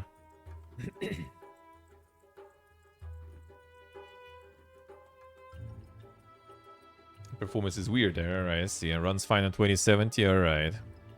Well, I mean, 2070 things should run quite fine, I guess. Titanfall 2 updates leave curious clues across the game. Yes, still a 90% increase in sales there. On sale, I guess. Recently, servers of Titanfall 2 had been experiencing issues where players would be disconnected unexpectedly, which is understandably very frustrating, but over the past few days, these issues have been fixed by Respawn, along with various glitches and issues that were present in the game. One of the most interesting things to surface following these fixes is the all-new presence of the plushie mascot, Nessie, from Apex Legends, which has been seen strewn around Titanfall 2. This seems like a strange thing to do, but it could have a deeper meaning. Along with adding nods to Apex Legends and Titanfall 2, the patch notes for the most recent Apex Legends season ended with a teaser that read incoming transmission, subject Nessie, and a bunch of numbers. This mentioned Nessie by name, and now the plushie mascot has appeared in Titanfall 2, but the most interesting thing is the number sequence, which are Unix timestamps for the release dates for Titanfall, Titanfall 2, and Apex Legends. This be hinting that Respawn is working on a new project. Titanfall 3 in development after being previously cancelled. We'll see, I guess. We'll see. We'll see. How will that go? How will that go?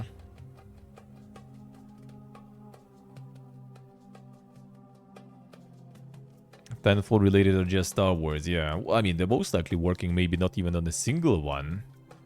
I would expect. I would expect there might be not even a single one. There might be multiple ones. And I mean, I also kind of wouldn't probably be surprised if there's something Titanfall centered, you know, Apex centered or something. Could be, could be. Would be kind of weird to sit on that franchise and not do anything with it, to be honest. And not do anything, to be honest. Only 2k bucks there, yeah. Do it. Get yourself a SLI with 4090s there and everything. That would be very pog, very pog, man. Alright, so yeah, that seems kinda like it. One moment. What is up here? Yeah, the Tomb Raider remasters we saw on the Nintendo thingy. Yeah, that we saw when we watched Nintendo Direct together. That we see. Hey, Yakuza Like a Dragon are gonna get their own direct there. September 19th, 9 PM PT. That's gonna be very late for us, so... yeah, not sure about that one. Not sure about that one. See what they're gonna show. But yeah, that's gonna be very late for us. A little too late, a little too late. Alright, but yeah, that seems kinda like that is it for today. Tomorrow. Seems like 8 AM for me. Damn, son. Yeah, that's actually kind of doable. We'll see. Maybe. Let's read it. Yeah, 6 AM for you, though. We'll think about it. I mean, it's Yakuza. It's not like I'm super crazy into Yakuza, I guess. I don't really mind, but can't say I'm super into it, though. Not exactly my jam. So yeah, that is gonna be all for us today then. Thank you guys for watching. Thank you for hanging out. Thank you for all the support, all the subs, resubs, followers. Thank